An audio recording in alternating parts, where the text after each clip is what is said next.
ఇతరత్ర కాంపిటేటివ్ ఎగ్జామ్స్కి ప్రిపేర్ అయ్యే వాళ్ళే కాకుండా సమాజం పట్ల మనకు ఉండేటువంటి ఏమేమి జరుగుతున్నాయి అనేటువంటి విషయాల పట్ల ఆసక్తి కలిగినటువంటి అందరికీ కూడా తిరుపతిలోని డాక్టర్ గిండీస్ ఐఏఎస్ అకాడమీ తరపున డైలీ కరెంట్ అఫైర్స్ సెషన్ ద్వారా మీకు ఎప్పటికప్పుడు తాజా వార్తలు ఇస్తున్నాం. దాంట్లో భాగంగా ఈరోజు మనం హెడ్లైన్స్లో చూసాం. Centre moods inter state redistribution of Lok Sabha seats based on 2011 census అనే పేరుతో హిందూ వీటిల్లో కనిపించింది. అటు హిందూనే కాకుండా ఇండియన్ ఎక్స్ప్రెస్ కావచ్చు, ఇతరత్రా ఉండేటువంటి మనకు ఏవైతే నేషనల్ న్యూస్ ఉన్నాయో వాటిల్లో ప్రముఖంగా కనిపించినటువంటి వార్త. దీనికి సంబంధించి కాంపిటేటివ్ ఎగ్జామినేషన్ పాయింట్ ఆఫ్ వ్యూలో మనం డిస్కస్ చేస్తున్నాం. నేను డిస్క్లైమర్ ఇచ్చినట్టుగా ఇక్కడ క్యాస్ట్, రిలీజియన్, పొలిటికల్ పార్టీస్తో మనకి సంబంధం ఉండదు. మనకి కావాల్సింది కాంపిటేటివ్ ఎగ్జామినేషన్లో ఒక స్టూడెంట్ ఎంతవరకు తయారవుతుండో అది మనకి చూస్తున్నాం. దాంట్లో భాగంగా ఈ న్యూస్లో మనం చూద్దాం కొన్ని విషయాలు. Government circulates drafts of constitution amendment bill and delimitation bill. అంటే కాన్స్టిట్యూషన్ ఏమవుతుందో భారత రాజ్యాంగము, దానికి సంబంధించినటువంటి అమెండ్మెంట్ అంటే సవరణ చేస్తారు, అంటే ఉండే మార్పులు చేర్పులు చేస్తారు ఉండేదానికి. సో దానికి సంబంధించి అలాగనే డీలిమిటేషన్ అంటే మనకు ఆల్రెడీ లోక్సభకు కానీ అలాగనే మనకు ఉండేటువంటి అసెంబ్లీకి కానీ కాన్స్టిట్యున్సీస్ ఉంటాయి. తెలుగులో నియోజకవర్గాలు అంటాం. వీటికి డీలిమిటేషన్ అంటే సరిహద్దుల్ని మార్చడం, ఉండే వాటిని మార్చేయడం. సరిహద్దులు ఎలాగ ఉంటాయి అంటే దీని దాంట్లోకి నంబర్ పెంచుకుంటూ వస్తారన్నమాట. సో ఇలాంటికి సంబంధించి ఒక సవరణ చేయబోతుందని సర్క్యులేట్ చేయడం జరిగింది గవర్నమెంట్. సరే, ఈ ప్రపోజల్స్ ఆర్ యాక్సెప్టెడ్. ఈ ప్రపోజల్ని యాక్సెప్ట్ చేస్తే ఏమవుద్దంటే share of Lok Sabha seats of southern states will shrink. ఇక్కడ నార్త్ ఇండియా, సౌత్ ఇండియా అనేటువంటి గొడవ వచ్చేసింది. ఈ ప్రపోజల్ కానీ యాక్సెప్ట్ చేస్తే ఇప్పటి వరకు సౌత్ ఇండియాకు ఉండేటువంటి షేర్ ఏమవుతుందో లోక్సభలో అవి షింక్ అయిపోతాయి, కుదించుకుపోతాయి. అంటే అక్కడ ఎవరైతే ఉన్నారో నార్త్ ఇండియా డామినేషన్ ఉంటుంది, ఈ సౌత్ ఇండియన్ స్టేట్స్కి డామినేషన్ పోదు. ఇది కాన్సెప్ట్ అండ్ హెడ్లైన్స్ అర్థమైపోయింది మీకు. దాన్ని డిస్కస్ చేస్తాం. Bill proposes increase in size of Lok Sabha to maximum of 850 seats. So ఇప్పుడు ఉండేటువంటి సంఖ్య నుంచి ఈ బిల్ ఏం చేస్తుందంటే, అంటే ఇప్పుడు మనకు ఉండేటువంటి 550 ఉంటే దాన్ని 850గా దాదాపు 300 సీట్లు పెంచబోతుంది. మరి 300 సీట్లు పెంచిన తర్వాత 300 సీట్స్ పెంచిన తర్వాత దక్షిణ భారతదేశానికి, సౌత్ ఇండియాలో ఉండే స్టేట్స్కి ఈ లోక్సభ సీట్స్ కానీ తగ్గిపోతే వాయిస్ తగ్గిపోద్ది. ఇది మనకు హెడ్లైన్స్లో కనిపించే విషయం. మీకు అర్థమైపోయింది, రైట్? మరి దీన్ని మనం డీటెయిల్గా డిస్కస్ చేద్దాం వన్ బై వన్. ఇక్కడ మనం ఈరోజు ఉండేటువంటి వార్తని బాగా డిస్కస్ చేస్తే, states that have stabilised their population could see their share of representation in parliament shrinking. ఈ proposals in the drafts of a constitution amendment bill and delimitation bill circulated by the centre become law. అంటే ఏదైతే కేంద్రము centre circulate చేసిందో, ఇలా మేము రాజ్యాంగ సవరణ చేపట్టబోతున్నాం, constitution amendment చేయబోతున్నాం. దేనికోసం అంటే ఇప్పుడు చెప్పినటువంటి ఇక్కడ డీలిమిటేషన్ ఇది కానీ చేస్తే, ఈ సరిహద్దులో మనం ఉండే పునరుద్ధరణ చేస్తే ఏమవుతున్నాయంటే, ఏం జరగబోతుందంటే ఏ రాష్ట్రాలు అయితే, ఏ స్టేట్స్ అయితే స్టెబిలైజ్డ్ దేర్ పాపులేషన్, అంటే జనాభా చూస్తుంటాం మనం, డెమోగ్రఫీ. కొన్ని జనాభాలు అట్లాగే ఉంటాయి, కొన్ని తగ్గిపోతుంటాయి, కొన్ని ఎక్కువ అవుతుంటాయి. సో ఇప్పుడు ఈ ప్రాతిపదికన చేస్తే ఇక్కడ ఏమవుద్దంటే in parliament shrinking proposals in the drafts of అంటే ఏవైతే జనాభా నియంత్రణ పాటిస్తూ జనాభా తక్కువగానే ఉన్నాయి, కరెక్ట్గా పాటించాయి, ఫ్యామిలీ ప్లానింగ్ లాంటివి, ఇవేమవుతాయి ఆటోమేటిక్గా జనాభా ప్రాతిపదిక చేసినప్పుడు ఆటోమేటిక్గా సీట్స్ తగ్గిపోతాయి. సీట్స్ తగ్గిపోతే ఏమవుతుందంటే కేంద్రంలో వాయిస్ తగ్గిపోతుంది. ఇప్పుడు మేము అర్థమైన సబ్జెక్ట్, రైట్? మరి ఈ పరిస్థితుల్లో ఇక్కడ మామూలుగా ఈ బడ్జెట్ సెషన్ ఉంటే, ఈ budget session is reconvening on Thursday. ఈరోజు వెన్స్డే, రేపు మనకు 16న మళ్ళీ మనం ఈ బడ్జెట్ సెషన్ని రీకన్వీన్ చేయబోతున్నారు. దేనికోసం అంటే టు కన్సిడర్ ద కాన్స్టిట్యూషన్ 131 అంటే 131 రాజ్యాంగ సవరణ. ఇది నంబర్లు ఇంపార్టెంట్ ఎగ్జామినేషన్ పాయింట్ ఆఫ్ వ్యూలో. ఆ ఎన్నో రాజ్యాంగ సవరణ అది దేనికోసం చేస్తున్నారు, జరిగితే ఏమవుద్ది, భయాలేంటి, ఇవి మనకు కావాల్సినటువంటి సబ్జెక్ట్. కాబట్టి ఈ 130వ రాజ్యాంగ సవరణ అనేటువంటి దానికోసం ఉద్దేశించబడినటువంటి బడ్జెట్ సెషను మరి ఏప్రిల్ 16th ప్రారంభం కాబోతోంది, రీకన్వీన్ చేస్తున్నారు. సో ఇక్కడ ఈ అమెండ్మెంట్ బిల్, కాన్స్టిట్యూషన్ అమెండ్మెంట్ చేస్తారు 130 రాజ్యాంగం ద్వారా, దాంతోపాటుగా డీలిమిటేషన్ చేస్తారు. అంటే ఈ యొక్క ఉండేటువంటి కాన్స్టిట్యూషన్స్ ఏమవుతున్నాయో లోక్సభ వీటిని మళ్ళీ మనము తిరిగి చేయబోతున్నాము, అంటే నిర్వచించబోతున్నాం, రీడిఫైన్ చేస్తాం, డీలిమిటేషన్ చేస్తాం. కాబట్టి గవర్నమెంట్ ఏం చెప్తుందంటే ఇమీడియట్ ఇక్కడ expecting the implementation of 33% reservation for women in the Lok Sabha and state assemblies.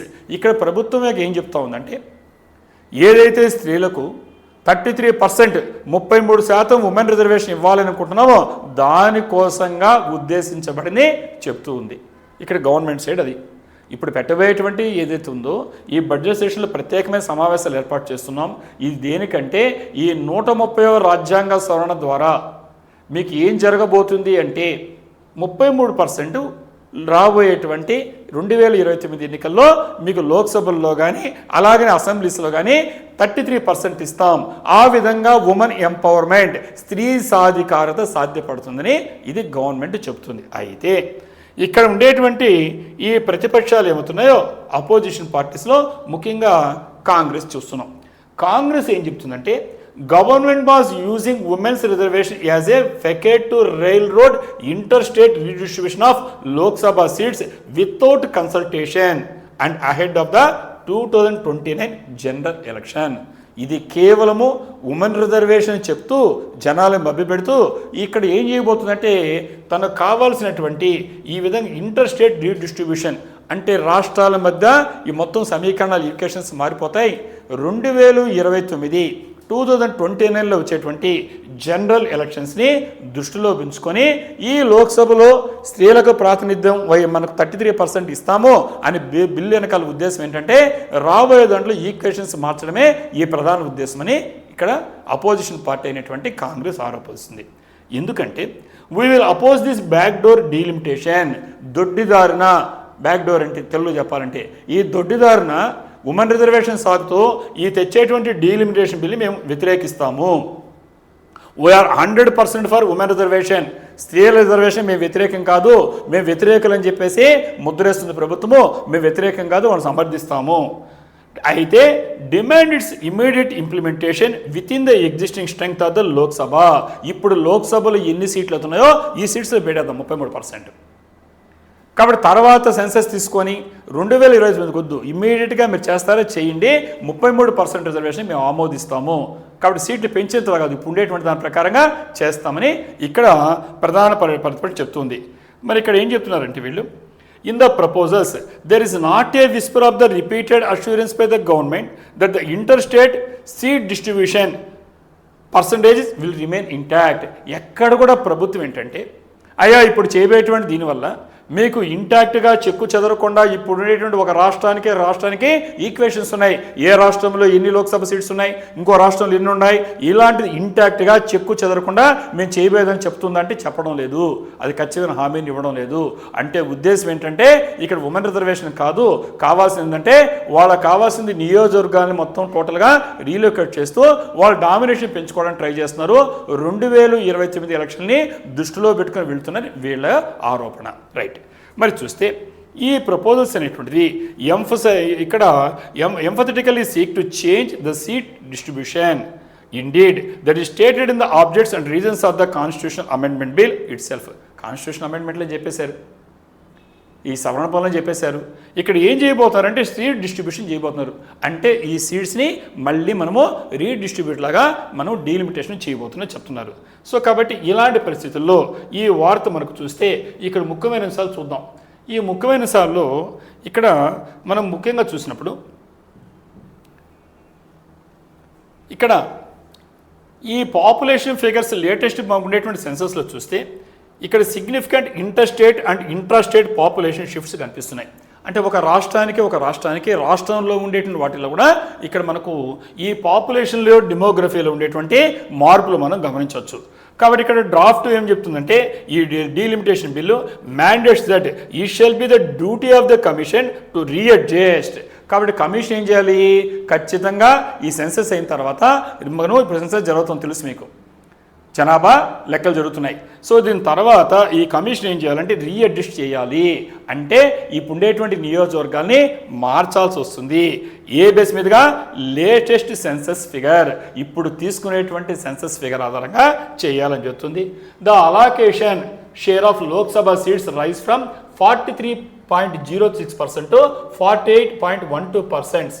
కాబట్టి ఇది జరిగితే ఏమవుతుందంటే ఇక్కడ మార్పు జరిగేది ఇక్కడ మనం గమనిస్తున్నాం. ఈ లోక్సభ సీట్స్ అనేటువంటిది ఎక్కడి నుంచి ఎక్కడ మారుతాయంటే ఇప్పుడు వరకు చూస్తే ఈ విధంగా చేస్తే ఇక్కడ కొంత ఏంటంటే హిందీ హార్ట్లాండ్ స్టేట్స్ అంటే హిందీని ప్రధానంగా మాట్లాడేటువంటి రాష్ట్రాలు ఏమవుతున్నాయో అంటే నార్త్ ఇండియా అనుకోవచ్చు మీరు. ఇక్కడ ఏమవుతుందంటే ఇది చేస్తే ఈ ప్రకారంగా ఈ హిందీ హార్ట్లాండ్ స్టేట్స్ ఏమవుతాయంటే see their share of Lok Sabha seats rise from 43.06% to 48%. ఇక్కడ చూడండి నంబర్ ఒకసారి మీకు అర్థమవుతుంది మీకు. అంటే ఇక్కడ మనకు ఇది తేడా కనిపిస్తుంది. 43.06% నుంచి 48 పెరుగుతుంది. ఇది ఫిగర్స్ ఎవరికి?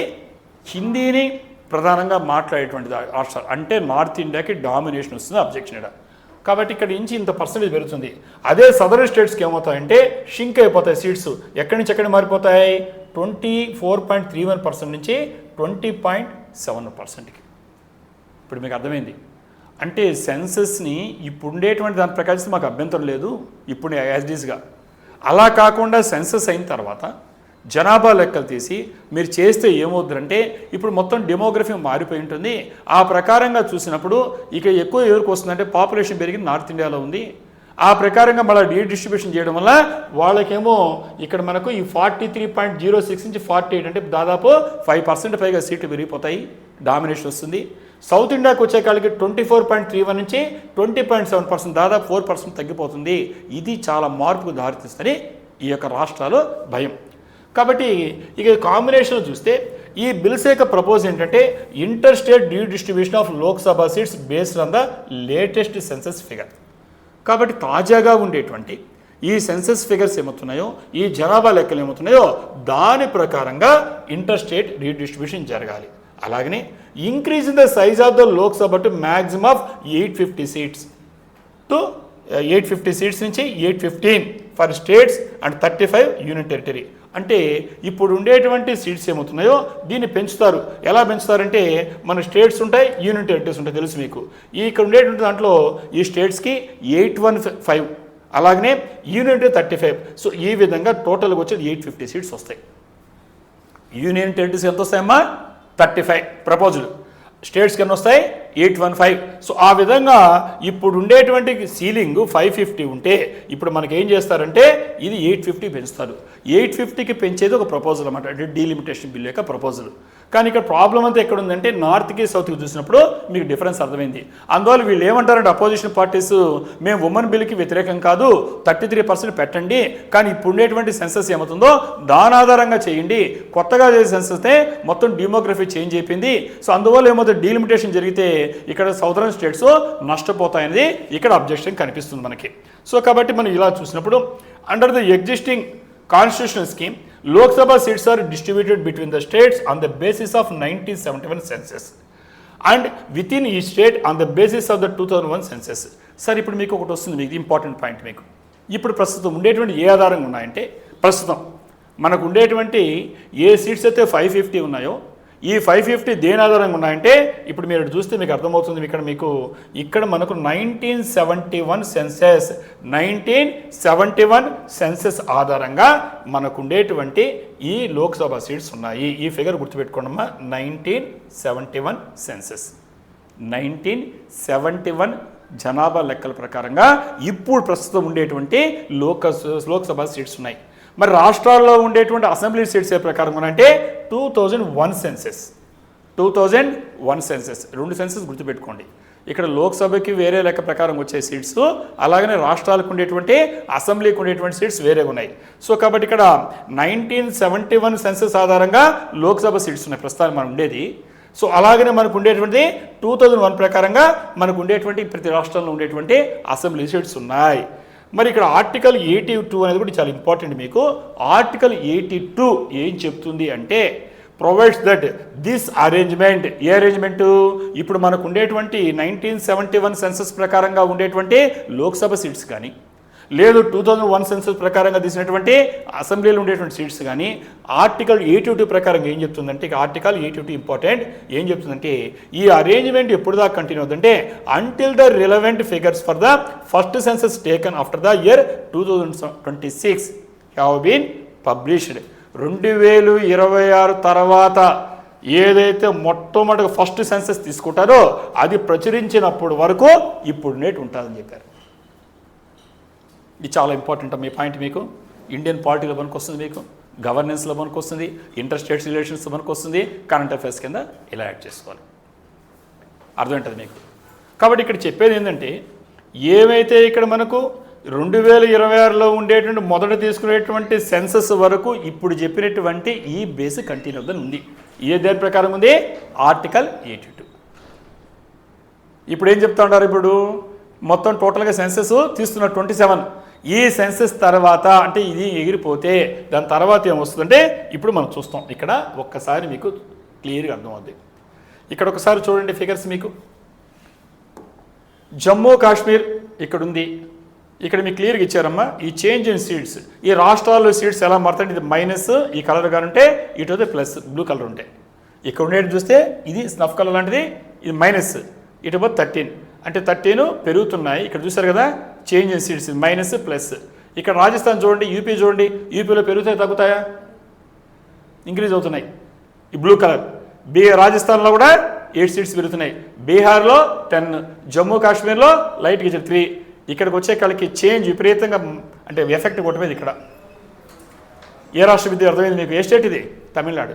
తమిళనాడుకి ఇచ్చాం కదా డార్క్ కలర్ అంటే ఎక్కువ పడిపోతుంది ఎఫెక్ట్ అయ్యాడు మీకు అంటే -11. సో తమిళనాడు 11 పోతాయి సీట్స్ ఈ లెక్కల ప్రకారం వేస్తే ప్రపోజ్డ్గా. వెస్ట్ బెంగాల్లో వచ్చేళ్ళకి -2 అంటే ఎక్కడైతే అపోజిషన్ పార్టీస్ ఉన్నాయో, ఎక్కడైతే ప్రతిపక్ష పార్టీలు ఉన్నాయో అక్కడ కేంద్రం చెక్ పెడుతున్నది వీళ్ళ ఆరోపణ. అర్థమేంటది మీకు? అంటే ఇక్కడ తమిళనాడులో వేరే ఉంది పార్టీ, అలాగనే మనకు వెస్ట్ బెంగాల్ -2 అవుతుంది, తమిళనాడులో 11 పోతాయి, వెస్ట్ బెంగాల్ 2 పోతాయి, కేరళలో కూడా 8 పోతాయి. సో రాజస్థాన్లో 8 పెరుగుతుంది, ఉత్తరప్రదేశ్లో 13 వస్తుంది, బీహార్లో 10 పెరుగుతుంది, జమ్మూ కాశ్మీర్ పెరుగుతుంది. మీకు అర్థమేంటది ఇప్పుడు క్లియర్గా మీకు జరగబెట్టిన ఆందోళన ఏంటది. సో అదేవిధంగా రీజన్ వైజ్ చూస్తే ఇక రీజన్ చూడండి, ఈస్ట్ రీజన్ చూసుకోండి. ఇక్కడ ఈస్ట్ రీజన్లో ఎన్ని సీట్స్ పెరుగుతాయంటే 48.7% ఉంటే ఆ సీట్స్ పెరుగుతాయి మనకి. ఎందుకంటే ఇప్పుడు మనకు ఉండేటువంటి ఈ 543 సీట్స్ ఎంత ఉన్నాయి యాక్చువల్గా? ఇక్కడ చూడండి ఒకసారి, ఇక్కడ 14.4 ఉంది, కానీ 850లో షేర్ ఎంతంటే 13.7. అంటే అప్పుడు ఏమైంది చెప్పండి? ఇక్కడ తగ్గిందా పెరిగిందా? అలాగనే ఇక్కడ చూడండి, హిందీలో చూడండి, హిందీలో ఎంత ఉంది? 38.1% ఉంటే ఇక్కడ ఏమవుతుంది? 43.1%. పెరిగిందా తగ్గిందా? ఎస్. అంటే ఇది అబ్జెక్షన్. ఇప్పుడు మనకి హిందీ హార్ట్లాండ్, హిందీ మాట్లాడేటువంటి భాషా ప్రాంతాల్లో 38.1% నుంచి 43.1% పెరుగుతున్నాయి. ఇది అబ్జెక్షన్. మీకు అర్థమవుతుంది క్లియర్గా ఇప్పుడు మీకు. సో అలాగనే మనకు ఉండేటువంటి దాంట్లో ఈ నార్త్ ఈస్ట్లో చూస్తే ఇక్కడ 4 నుంచి 3.8 పడిపోతూ ఉంది. సో అలాగనే నార్త్ మనకు ఉండేటువంటి నాన్ హిందీ ప్లేస్ చూస్తే ఇక్కడ ముఖ్యంగా ఎస్పెషల్లీ సౌత్లో ఇక్కడ మనం చూస్తే 24.3% నుంచి 20.7%. ఇది మీకు అబ్జెక్షన్ అర్థమేంటిది. కాబట్టి రాష్ట్రాలన్నీ ఇక్కడ చెప్పినటువంటి వీళ్ళందరూ గగ్గోలు పెడుతున్నారు. స్టాలిన్ ఏం చెప్తున్నాడంటే వాన్స్ మ్యాసివ్ ప్రొటెస్ట్, మీరు కానీ ఇలాంటి పనులు కానీ చేస్తే భారీ ఎత్తున ఆందోళన చెలరేగుతుంది, ప్రజల్లో తిరుగుబాటు చేస్తారని ఇక్కడ అపోజిషన్ పార్టీ హెచ్చరిస్తుంది ఇక్కడ కేంద్రాన్ని. కాబట్టి ఏం చెప్తున్నాడంటే would bring the state to stand still if the centre decide to delimitation affecting southern states and offering more political power in northern states. ఎక్కువ రాజకీయ పెత్తనం ఇస్తూ నార్థన్ ఇండియాకి ఇస్తే ఖచ్చితంగా రాష్ట్రాల నుంచి సదరన్ దాన్ని తిరగబడతాయని చెప్తున్నాడు. సో అలాగనే ఇక్కడ ఉండేటువంటి రేవంత్ రెడ్డి కాంగ్రెస్ పదానికి ఇక్కడ డిఎంకే ఉంటే, ఇక్కడ ఉండేటువంటి తమిళనాడులో మనకు తెలంగాణలో తెలుసు మీకు కాంగ్రెస్ పార్టీ ఉంది. అక్కడ ఉండేటువంటి సీఎం ఏం చెప్తున్నట్టు రేవంత్ రెడ్డి గారు ఆయన ప్రైమ్ మినిస్టర్ ఏం రాశాడంటే calling for a national consensus on the proposal rise in seats. కాబట్టి ఏవైతే మీరు ఈ ఉద్దేశం పడుతున్నారో, ఈ సీట్స్ని మీరు రైజ్ చేయాలనుకుంటున్నారో దానికి నేషనల్ కన్సెన్సెస్ జాతీయ స్థాయిలో అంగీకారం కావాలి, ఏకపక్షంగా రుద్దబాకండి. కాబట్టి ఇక్కడ urging immediate implementation of women's reservation without linking it to seat expansion. సీట్లు పెంచేదానికి లింక్ చేయకుండా ఉమెన్ రిజర్వేషన్ పెంచండి, మేము కూడా సపోర్ట్ చేస్తాం. మీరు యొక్క స్త్రీలకు 33% ఇప్పుడే పెట్టండి ఈ సెన్సస్ ప్రకారంగా. 550 సీట్లకే పెట్టుకోండి, మీరు 850 ఉండేటువంటి సీట్స్కి వెళ్ళబాకండి, ఈ ప్రకారం చేస్తే మేము సపోర్ట్ చేస్తాం మేము అని అంటున్నాడు. మరి ఇలాగనే చూస్తే సిద్ధరామయ్య ఇంకోగా సదరన్ స్టేట్, సిద్ధరామయ్య అంటే ఎవరు మీకు పక్కన ఉంటే కర్ణాటక ఏం చెప్తున్నాడంటే అపోజిట్ ద ప్రపోజల్, ఈ ప్రపోజల్ వ్యతిరేకిస్తూ ఏమంటాడంటే ఇప్పుడు numerical strength begins to determine power, the need for broad based support across the country will diminish, that is a dangerous shift అని ఆయన హెచ్చరిస్తున్నాడు. మరి ఇక్కడ వెళ్తే మమతా బెనర్జీ అంటే ఫైర్ బ్రాండ్గా ఇప్పుడు వెస్ట్ బెంగాల్లో మనకు తెలుసు. సో కాబట్టి ఈ సదరన్ స్టేట్స్ ఉండేటువంటి ఈ ముఖ్యమంత్రులు పక్కన పెడితే ఇక్కడ ఉండే వెస్ట్ బెంగాల్ చీఫ్ మినిస్టర్ ఏం చెప్తున్నారంటే ఆమె ఏం చెప్పారంటే ఈ బీజేపీ నాయకత్వంలో ఉండే union government table the delimitation bill to divide west Bengal, మమ్మల్ని వెస్ట్ బెంగాల్ డివైడ్ చేయడానికే ఈ బిల్లు పెట్టని ఆందోళన. సో కాబట్టి కేవలం పొలిటికల్ మైలేజ్ కోసం చేస్తున్నారని చెప్తున్నారు. ఇది మీకు అర్థమైన సబ్జెక్ట్. కాబట్టి ఇండియన్ పాలిటీలో కానీ గవర్నెన్స్లో కానీ ముఖ్యంగా ఇంటర్ స్టేట్ రిలేషన్స్ రాసేటప్పుడు ఇది మీకు చాలా ఉపయోగపడేటువంటి అంశం. కాబట్టి ఫిలిమ్స్లోనే కాకుండా ఈ ఐటెం ఈరోజు ఫ్రంట్ పేజీలో మనకుంది. సో నెక్స్ట్ ఐటెం చూద్దాం. మరి అనేక అంశాలు ఉంటే దాంట్లో ముఖ్యంగా ఈ అంశానికి సంబంధించి తీసుకుంటున్నాను నేను సీక్వెన్స్గా కాకుండా. ఇప్పుడు మాట్లాడింది సెన్సస్ గురించి జరుగుతున్న గొడవ కాబట్టి రగడ. సో దీనికి సంబంధించి ఉమెన్ రిజర్వేషన్ వర్సెస్ ఇక డీలిమిటేషన్ ఉంది కాబట్టి దానికి సంబంధించి తీసుకుంటున్నాం. State census offices told to monitor online narratives. కాబట్టి ఇక్కడ ఉండేటువంటి ఈ సెన్సస్ ఆఫీస్ ఎవరైతే ఉన్నారో వాళ్ళంతా కూడా ఏం చెప్తారంటే ఆన్లైన్ నేరేటివ్స్ ఉన్నాయి. ఈరోజంతా ఆన్లైన్ టోటల్గా ఈరోజు చెప్తున్నాం. Officials and field staff should look in to adverse comments about the on going exercise and counter false information. CCI tells state directorates first phase underway in a states union territories. కాబట్టి ఇక్కడ దశల వారీగా census జరుగుతున్నప్పుడు ఇక్కడ ఏం చెప్తుందంటే the registrar general and census commissioner of India RG and CCI అంటారు. ఏమంటారు?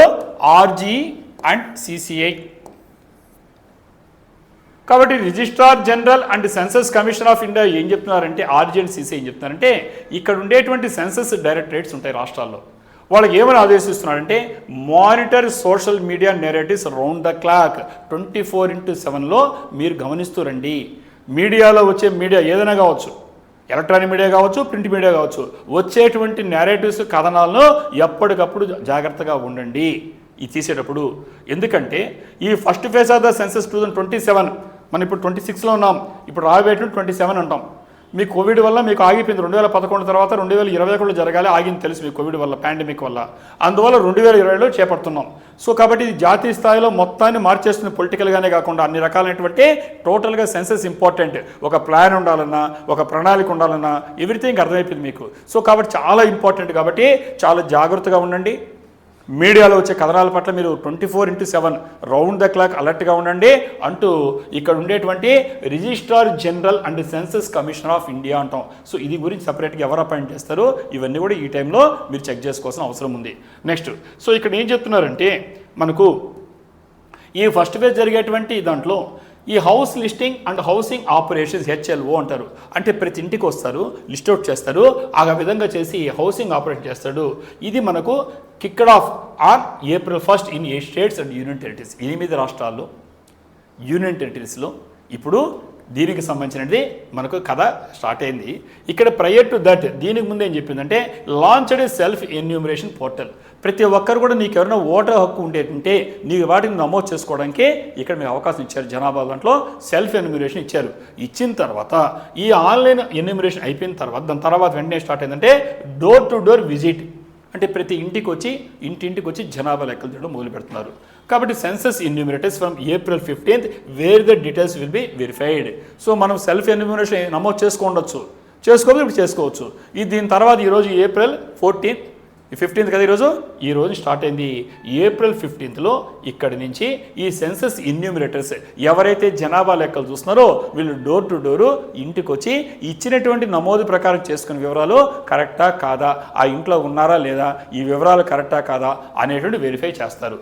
కాబట్టి ఈరోజు చూస్తే ఇక్కడ మనము March 19లో ఇక్కడ మీకు ఎగ్జామినేషన్ పాయింట్ ఆఫ్ వ్యూలో ఈ RG అండ్ CCI అని చెప్పాను. అంటే రిజిస్ట్రార్ జనరల్ అండ్ సెన్సస్ మనకు ఈ సెన్సస్ కమిషన్ అవుతున్నారో ఆయన పేరు గుర్తుపెట్టుకోండి, మృత్యుంజయ్ కుమార్ నారాయణ్. మృత్యుంజయ్ కుమార్ నారాయణ అతను RG and CCI registrar general and మనకు సెన్సస్ కమిషనర్ ఆఫ్ ఇండియా అనేది ఎగ్జామినేషన్లో మీకు బిట్స్గా పనికొస్తుంది. ఇది మీకు కరెంట్ అఫైర్స్లో పనికొస్తుంది. మృత్యుంజయ్ కుమార్ నారాయణ్ ఈయన రాష్ట్రాలకు రాస్తూ ఇది మీరు ఎలా ఉండాలంటే ఈ రాష్ట్రాల్లో ఉండేటువంటి డైరెక్టరీస్ అన్ని కూడా మీరు ఎఫెక్టివ్గా ఉండేటువంటి ఏ టీమ్స్ అయితే ఉంటాయో 24/7 అంటే రాత్రింబొగుళ్ళు కష్టపడే టీముని అపాయింట్ చేయండి రాష్ట్రాల్లో ఉండేటువంటి డైరెక్టర్స్ అంతకే ఆర్జీ అండ్ సిసి అయినటువంటి ఈ మృత్యుంజయ్ కుమారు ఆయన లెటర్ రాసి అలర్ట్ చేస్తూ ఉన్నాడు. అంటే ఇది ఒక పెద్ద ప్రాసెస్ ఇది. ఎందుకంటే భారతదేశంలో ఉండేటువంటి అనేక రాజకీయ సమీకరణాలు కాదు, నీ ఎకనామిక్స్ కావచ్చు, నీ ప్లాన్స్ కావచ్చు, ఎవ్రీథింగ్ ఈ జనాభా లెక్కలపైన ఆధారపడి ఉంటాయి. కాబట్టి చాలా ఇంపార్టెంట్, ఎలాంటి ఆరోపణలు లేకుండా మీరు జాగ్రత్తగా అని చెప్పాడు. కాబట్టి ఈ విధంగా చేసినప్పుడు ఇక్కడ మనకు crucial to monitor social media narratives around the clock for any adverse comments or propaganda items or false narratives so that they can be counted or fact checked in real time through state or unit UT directorate or field functionaries with intimation to the ORG office of the urgent CC అని చెప్పాడు. మీరు ఎలా ఉండాలంటే ఇక్కడ చెప్పినట్టుగా ఇది చాలా important. ముఖ్యంగా ఈ సోషల్ మీడియా ఎక్కువైపోయింది. మనకు ఉండేటువంటి వాట్సాప్ కావచ్చు, ఫేస్బుక్ కావచ్చు, ఇన్స్టాగ్రామ్ కావచ్చు, ఎక్స్ ఖాతా కావచ్చు, ఇలాంటి ఈరోజు ఉండే పరిస్థితుల్లో మీరందరూ కూడా దాంట్లో వచ్చే కథనాల పట్ల అరౌండ్ ద క్లాక్ 24/7 ఎప్పటికప్పుడు జాగ్రత్తగా ఉండాలి. దాంట్లో ఒక్కోసారి కామెంట్స్ వస్తాయి, ప్రాపగాండా ఐటమ్స్ ప్రచారంగా రకరకాలు రాస్తుంటారు. ముఖ్యంగా చెప్పాలి ఫాల్స్ నెరేటివ్స్ లేనట్టు కూడా చెప్పేసి ఇలా జరిగింది అలా జరిగి భయాలు సృష్టిస్తుంటారు. కాబట్టి చాలా జాగ్రత్తగా ఉంటూ ఎప్పటికప్పుడు మీరేం చేయాలంటే ఫ్యాక్ట్ చెక్ చేసుకోవాలి, అది వాస్తవాలా కాదని చెక్ చేసుకోవాలి. దాంతోపాటుగా ఏం చేసుకోవాలంటే ఎవరైతే ఉంటారో ఈ ఫీల్డ్ ఫంక్షనరీస్ క్షేత్రస్థాయిలో పనిచేసేటువంటి ఎన్యూమరేటర్స్ ఉంటారో ఎప్పటికప్పుడు ఓఆర్జీఐ అంటే ఆఫీస్ ఆఫ్ ద ఆర్జెంట్ సిసికి మీరు ఎప్పటికప్పుడు పంపిస్తూ మా దగ్గర గైడ్లైన్స్ తీసుకోవాల్సిన అవసరం ఉంది అని చెప్పాడు. కాబట్టి ఇదే సమయంలో ఇక్కడ ముఖ్యంగా చెప్పాలంటే it is crucial that adequate publicity measures are undertaken to raise awareness among people about the census. ముఖ్యంగా ఏం చేయాలి, ఇప్పుడే చెప్పాను సెన్సెస్ ఎంత ఇంపార్టెంటో. కాబట్టి ఈ సెన్సస్ సంబంధించి ప్రజల్లో అవేర్నెస్ అవగాహన రావడానికి ముఖ్యంగా ప్రచారం కల్పించాలి. సెన్సస్ అంటే మన ఇంట్లో తాళం వేసుకొని కూడా కలిపి ఉంటాం జనరల్గా. సో అలా కాకుండా ఎప్పటికప్పుడు ప్రజల్ని ఈ యొక్క ఎన్యూమరేషన్ ఎందుకు జరుగుతుంది, దాని ఇంపార్టెన్స్ ఏంటి, దాని ప్రాధాన్యత ఏంటి అనే విషయం గురించి వాళ్ళందరికీ అవగాహన కల్పించాలి. కాబట్టి అదేవిధంగా ఈ సెకండ్ ఫేజ్ ఆఫ్ ద సెన్సస్లో ఏం జరుగుతుందంటే పాపులేషన్ ఎన్యూమరేషన్లో ముఖ్యంగా ఇక్కడ క్యాస్ట్ కూడా తీసుకుంటారు. ఇప్పటి వరకు ఎప్పుడో జరిగినటువంటి దాన్ని ఇప్పుడు కులం చాలా ఇంపార్టెంట్ మీకు తెలుసు. కాబట్టి ఈ ఫస్ట్ ఫేజ్ అయిపోయిన తర్వాత సెకండ్ ఫేజ్లో ఏం చేయబోతున్నారంటే ఇక్కడ క్యాస్ట్ ఎన్యూమరేషన్ జరగబోతుంది. ఇది ఎప్పుడు పూర్తి అయిపోద్ది అంటే February 2027 పూర్తి అయిపోద్ది. మనం 26లో ఉన్నాం. ఇంకొక సెకండ్ ఫేజ్కి వచ్చేటప్పటికి February 28కి క్యాస్ట్ లెక్కలు కూడా తెలియాలి. ఇప్పటివరకు లేవు, మనకి ఎప్పుడో పాత లెక్కలు ఉన్నాయి. దీనికి ఒక రిజర్వేషన్ ఇవ్వాలన్నా కానీ మమ్మల్ని తీసుకెళ్ళి మనం దీనిలో కలపండి దానిలో కలపని అడుగుతుంటారు. ఈ చేయాలంటే మన దగ్గర లేవు. సో ఓల్డ్ ఉన్నాయి కాబట్టి అనేకమైన డెమోగ్రఫీ చేంజెస్ జరిగిపోయినాయి, జనాభాలో మార్పులు చేసినాయి. ఇప్పుడు కరెక్ట్గా కావాలి కాబట్టి ఇది చాలా జాగ్రత్తగా చేయాల్సిన అంశము. ఈ సెకండ్ ఫేజ్లో ఏదైతే February 28, 2000 కంక్లూడ్ అవుతుందో అక్కడ మనకు క్యాస్ట్ కూడా అవుతుంది. కాబట్టి అన్ని రాష్ట్రాల్లో అన్ని యూనిట్లలో జరగబోతుంది. ఎక్కడ తప్ప లడక్, అదేవిధంగా hill bound areas Jammu and Kashmir, ఈ జమ్మూ కాశ్మీర్లో కొండ ప్రాంతాల్లో అలాగనే లడఖ్లో తప్ప అన్నిట్లో అయిపోతాయి. ఎందుకంటే ఇక్కడ ఏం జరిగిపోయిందంటే అదేవిధంగా మనకు హిమాచల్ ప్రదేశ్ కావచ్చు, అలాగే ఉత్తరాఖండ్లో ఇవన్నీ కూడా ఏంటంటే సెకండ్ ఫేజ్ అనేది September 30, 2026కి అయిపోతున్నాయి. అంటే ఈ ప్లేసెస్లో లడక్ కానీ వీటిలంతా ముందుగానే అయిపోతుంది, తర్వాత మిగతా కూడా అయిపోతున్నాయి. అంటే క్యాస్ట్ కూడా తీయబోతున్నారు ఎన్యూమరేషన్లో. కాబట్టి చాలా జాగ్రత్తగా జనాలకే ఈ యొక్క సెన్సస్ యొక్క ఇంపార్టెన్స్ ఎలా జరగబోతుంది వీటి అవగాహన కల్పించాల్సిన అవసరం ఉంది. తప్పుడు ప్రచారాలు జరుగుతాయి, సోషల్ మీడియాలో అలర్ట్గా ఉండి ఇచ్చారు. సో ఈ విధంగా మనము దీన్ని చూసినప్పుడు ఇక్కడ ముఖ్యంగా చెప్పాలంటే వాళ్ళకి ఏం హామీ ఇవ్వాలంటే ఆల్ ఇన్ఫర్మేషన్ కాన్ఫిడెన్షియల్. ఇన్ఫర్మేషన్ భయపడతారు పబ్లిక్, అమ్మ ఇస్తే ఏమైపోద్ది అని భయపడతాడు. సో వాళ్ళందరికీ ప్రజలకు మీరు ఎలాంటి హామీ ఇవ్వాలంటే వాళ్ళకి అష్యూర్ చేయాల్సిందంటే ఇది కాన్ఫిడెన్షియల్గా రహస్యంగా మీరు ఇచ్చేటువంటి దానికి ఎలాంటి ప్రైవసీకి మీ యొక్క గోప్యతకు భంగం కలిగించకుండా ఉంటాము. అలాగనే fast in trust and confidence in the process. ఈ ప్రాసెస్లో వేగవంతం చేయడే కాకుండా ప్రజల్లో విశ్వాసం కలిగించాలి, నమ్మకం కలిగించాలి, దీనివల్ల మనకు ఉపయోగపడుతుంది కానీ నష్టం లేదు అనేది కల్పించాలి. సో కాబట్టి అదేవిధంగా మనకు use of mix of media including radio, television, newspapers and social media will be instrumental in sensitising the public and ensuring accurate data collection. మీరు యాక్యురేట్గా డేటాని కలెక్ట్ చేయాలంటే, ఖచ్చితమైన సమాచారం మీకు ఉండాలంటే మీరు ఖచ్చితంగా ఈ రోజుట్లో కాదు ఏ రోజులో మీడియా లేని మనం ఏమీ చేయలేం. కాబట్టి ఒక రేడియో కావచ్చు, ఓల్డ్ మెథడ్లో కూడా ఈరోజు కూడా రేడియో ఉంటుంది, రేడియో కావచ్చు, టెలివిజన్ కావచ్చు, న్యూస్ పేపర్స్ కావచ్చు, సోషల్ మీడియా కావచ్చు, ఏవైతే ఈరోజు ప్రధానంగా పాత్ర వహిస్తున్నాయో ఇలాంటి వాటిని దేనికంటే ముఖ్యంగా సెన్సిటైజ్ చేయడానికి పబ్లిక్ని. సో కాబట్టి ఇది దీనికి వాడుకోండి అని ఇవ్వడం జరిగింది. సో కాబట్టి ఈరోజు మనం చూస్తే ఈ సెన్సస్ అనేటువంటిది ఒక విధంగా చెప్పాలంటే డెసినియల్ ఎక్సర్సైజెస్. డెసినియల్ అంటే ఏంటి? ఎవ్రీ 10 years జరగాల్సినటువంటి ఎక్సర్సైజ్ ఇది. సో కాబట్టి ఎప్పుడు జరిగిందంటే లాస్ట్లో మనకు జరిగింది 2011లో జరిగింది. ఎప్పుడు జరిగింది అంటే మనం ఎగ్జామినేషన్ అడగచ్చు. ఎప్పుడు జరిగింది అది? 2011లో. ఎన్నేళ్ళకి ఒకసారి జరగాలి? 10 years. దాన్ని డెసినియల్ ఎక్సర్సైజ్ అంటారు. అంటే ఫర్ ఎవ్రీ 10 years ఆ జనాభా ఎంతో లెక్క తీయాలి. యాక్చువల్గా లాస్ట్ ఆగిపోయింది 2011. అందుకే మనం మాట్లాడేటప్పుడు కరెంట్ అఫైర్స్లో కానీ మాట్లాడేటప్పుడు 2011 మాట్లాడుతున్నాం. మీకు డౌట్ వచ్చి ఉంటుంది, సార్ 2021 చెప్పడం లేదు, మనం 26 ఉన్నామంటే 2021లో కోవిడ్ పాండమిక్ చేయలేకపోయినాం. సో ఆగిపోయింది మధ్యలో, అది డిస్కస్ చేయబోతున్నాం ఇక్కడ. కాబట్టి లాస్ట్ ఆగినటువంటి సెన్సస్ ఏంటంటే 2011 మాత్రమే మన దగ్గర ఉంది అధికారికంగా. ఇది మీరు ఎగ్జామినేషన్లో గుర్తుపెట్టుకోవాల్సిన పాయింట్. సో అదేవిధంగా ఇక్కడ మనం చూస్తే ఈ NPR was also first compile that year. 2011లో ఏదైతే మనకు ఉండేటువంటి జనాభా లెక్కలు ఉన్నాయో ఆ సంవత్సరం ఏం జరిగిందంటే ఇక్కడ ఎన్పిఆర్ అంటే నేషనల్ పాపులేషన్ రిజిస్టర్ అంటారు. ఏమంటారు ఎన్పిఆర్ అంటే? National population register. చాలా ఇంపార్టెంట్ అని కూడా మనకి పొలిటికల్ టర్మ్స్. సో కాబట్టి అది కూడా సంవత్సరం జరిగింది. అయితే ఈ ఫస్ట్ ఫేజ్ ఆఫ్ సెన్సస్ కావచ్చు, ఎన్పిఆర్ కూడా ఇవన్నీ కూడా దాని తర్వాత ఏమైపోయిందంటే April 1, 2020లో ఈ పోస్ట్ పోన్ ఇండెఫినెట్గా అయిపోయినాయి. ఎందువల్లంటే కోవిడ్ పాండమిక్ వల్ల. కాబట్టి అప్పుడు నేషనల్ పాపులేషన్ జరిగింది. దాని తర్వాత మీకు తెలుసు ఎందుకంటే ప్రొటెస్ట్ జరిగినాయి, ఆందోళన జరిగినాయి. దేనికి వ్యతిరేకంగా అంటే ఇక్కడ మనకు ఈ ఎన్పిఆర్ నేషనల్ పాపులేషన్ రిజిస్టర్ పెడితే దానికి, అలాగనే the link proposed national register of citizens NRC. So NPC, NRC రెండు గుర్తుపెట్టుకోండమ్మా. ఆ రెండు కూడా మీకు పొలిటికల్ టెర్మినాలజీ అవసరం అవుతాయి కాంపిటేటివ్ ఎగ్జామినేషన్లో. సో అప్పుడు ఇక్కడ ఏం చేశారు? లింక్ చేశారు నేషనల్ పాపులేషన్ రిజిస్టర్ని. దేంతో పాటు లింక్ చేశారు? National register of citizens NRC link చేశారు. అందువల్ల ఏం చేస్తారు? దాంతో పాటుగా citizenship amendment act, citizenship amendment act CAA అంటారు, 2019లో వచ్చింది. సో కాబట్టి దీనికి లింక్ చేయడం వల్ల దేన్ని లింక్ చేశారు? నేషనల్ పాపులేషన్ రిజిస్టర్ ఎన్పిఆర్ని దేంతో లింక్ చేశారంటే నేషనల్ రిజిస్టర్ ఆఫ్ సిటిజన్స్ ఎన్ఆర్సీతోనూ, అలాగనే మనకు ఉండేటువంటి సిటిజన్షిప్ అమెండ్మెంట్ యాక్ట్ సిఏఏ 2019 చేయడం వల్ల గవర్నమెంట్ ఏం చేసిందంటే ఈ ఆందోళన వచ్చే కాళ్ళకి not to update the NPR during the present census. కాబట్టి దాన్ని ప్రస్తుతం ఉండే దాంట్లో ఈ నేషనల్ పాపులేషన్ రిజిస్టర్ జరిగిపోకుండా ఇప్పుడు చేయడానికి అవకాశం ఉంది. సో మరి ఇలాంటి పరిస్థితుల్లో మీకు పూర్తిగా అవగాహన ఉంది ఇప్పుడు మనకు జరిగేటువంటి సెన్సస్ గురించి. సో ఈ పరిస్థితుల్లో సుప్రీంకోర్టు ఏం చేసిందంటే ఇదే సందర్భంలో ఒకదానికి ఒక లింక్ ఉండే డేటా డిస్కస్ చేస్తున్నాను. ఇక్కడ supreme court scrutiny of SIR electoral rights గురించి మాట్లాడడం జరిగింది. సో అది కూడా వార్తలు చూశారు. ఎందుకంటే ఇక్కడ అన్ని పాలిటీ ఇష్యూస్ అని ఒక చోట చేర్చి మాట్లాడుతున్నాం. Right to vote is important. ఎందుకంటే ప్రతి మనిషి తనకు ఉండేటువంటి డెమోక్రసీలో తనకు ఉండేటువంటి ఓటు హక్కుని ఉపయోగించడం హక్కు అది. సో కాబట్టి లింక్డ్ విత్ సిటిజన్షిప్, నీకుండే పౌరసత్వం గురించి, అలాగే నీకుండే ఎలక్టరల్ రూల్స్ గురించి ఈ ఫెయిర్గా యాక్యురేట్గా ఉండాల్సిన అవసరం ఉంది.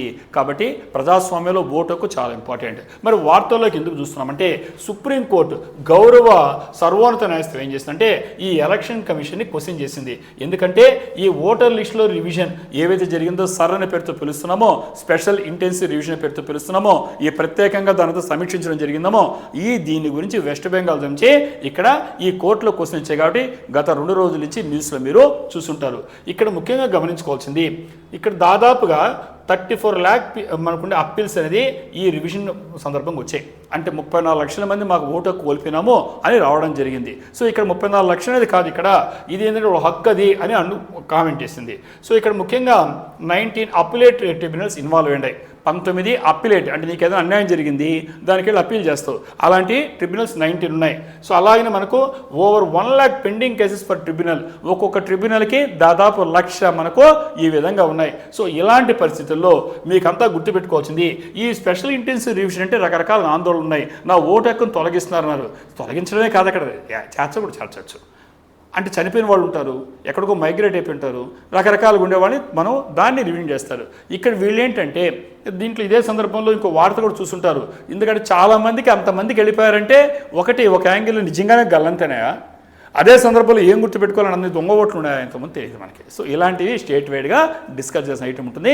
దాన్ని సపరేట్ ఐటమ్ కింద మనం పాలిటీ కింద డిస్కస్ చేద్దాం. అంటే ఎందుకంటే సెన్సిటివ్ ఇష్యూస్ అయినా తెలుసుకోవాల్సినట్టు. ఇక్కడ మీ స్పెషల్ ఇంటెన్సివ్ రివిజన్ ఏంటి, లాజికల్ డిస్క్రిపెన్సీ ఏంటి, ఎలక్టోరల్ ఏంటి, సో అలాగే మనకు ఉండేటువంటి ఇన్స్టిట్యూషన్స్ ఏమేమి ఇన్వాల్వ్ అంటే ఎలక్షన్ కమిషన్ ఆఫ్ ఇండియా కావచ్చు, సుప్రీం కోర్ట్ ఆఫ్ ఇండియా కావచ్చు, ఇలాంటి ఇన్స్టిట్యూషన్ చూసుకొని ఇక్కడ ముఖ్యంగా మీరు ఈ పాలసీలు చూసుకోవాలమ్మా ఎగ్జామినేషన్లో. కాబట్టి ఇక్కడ పాలసీలు ఏంటి, ఇక్కడ ముఖ్యంగా representation of the peoples of 1950 ఉంది. ఏమేం పాలసీస్ కానీ ఏమేమి యాక్ట్స్ కానీ ఉన్నాయని చూస్తే ఆర్పిఈ అంటాం, representation of the people's act 1950-51 అంటే ప్రజాప్రాతినిధ్య చట్టం అంటాము. ఈ ప్రజాప్రాతినిధ్య చట్టంలో ఈ ఓటర్కు ఉండే హక్కు ఏంటి, ఏమన్నా అన్ని డిఫైన్ చేసింది. దీన్ని మీరు పాలిటీలో బాగా చూసుకోండి.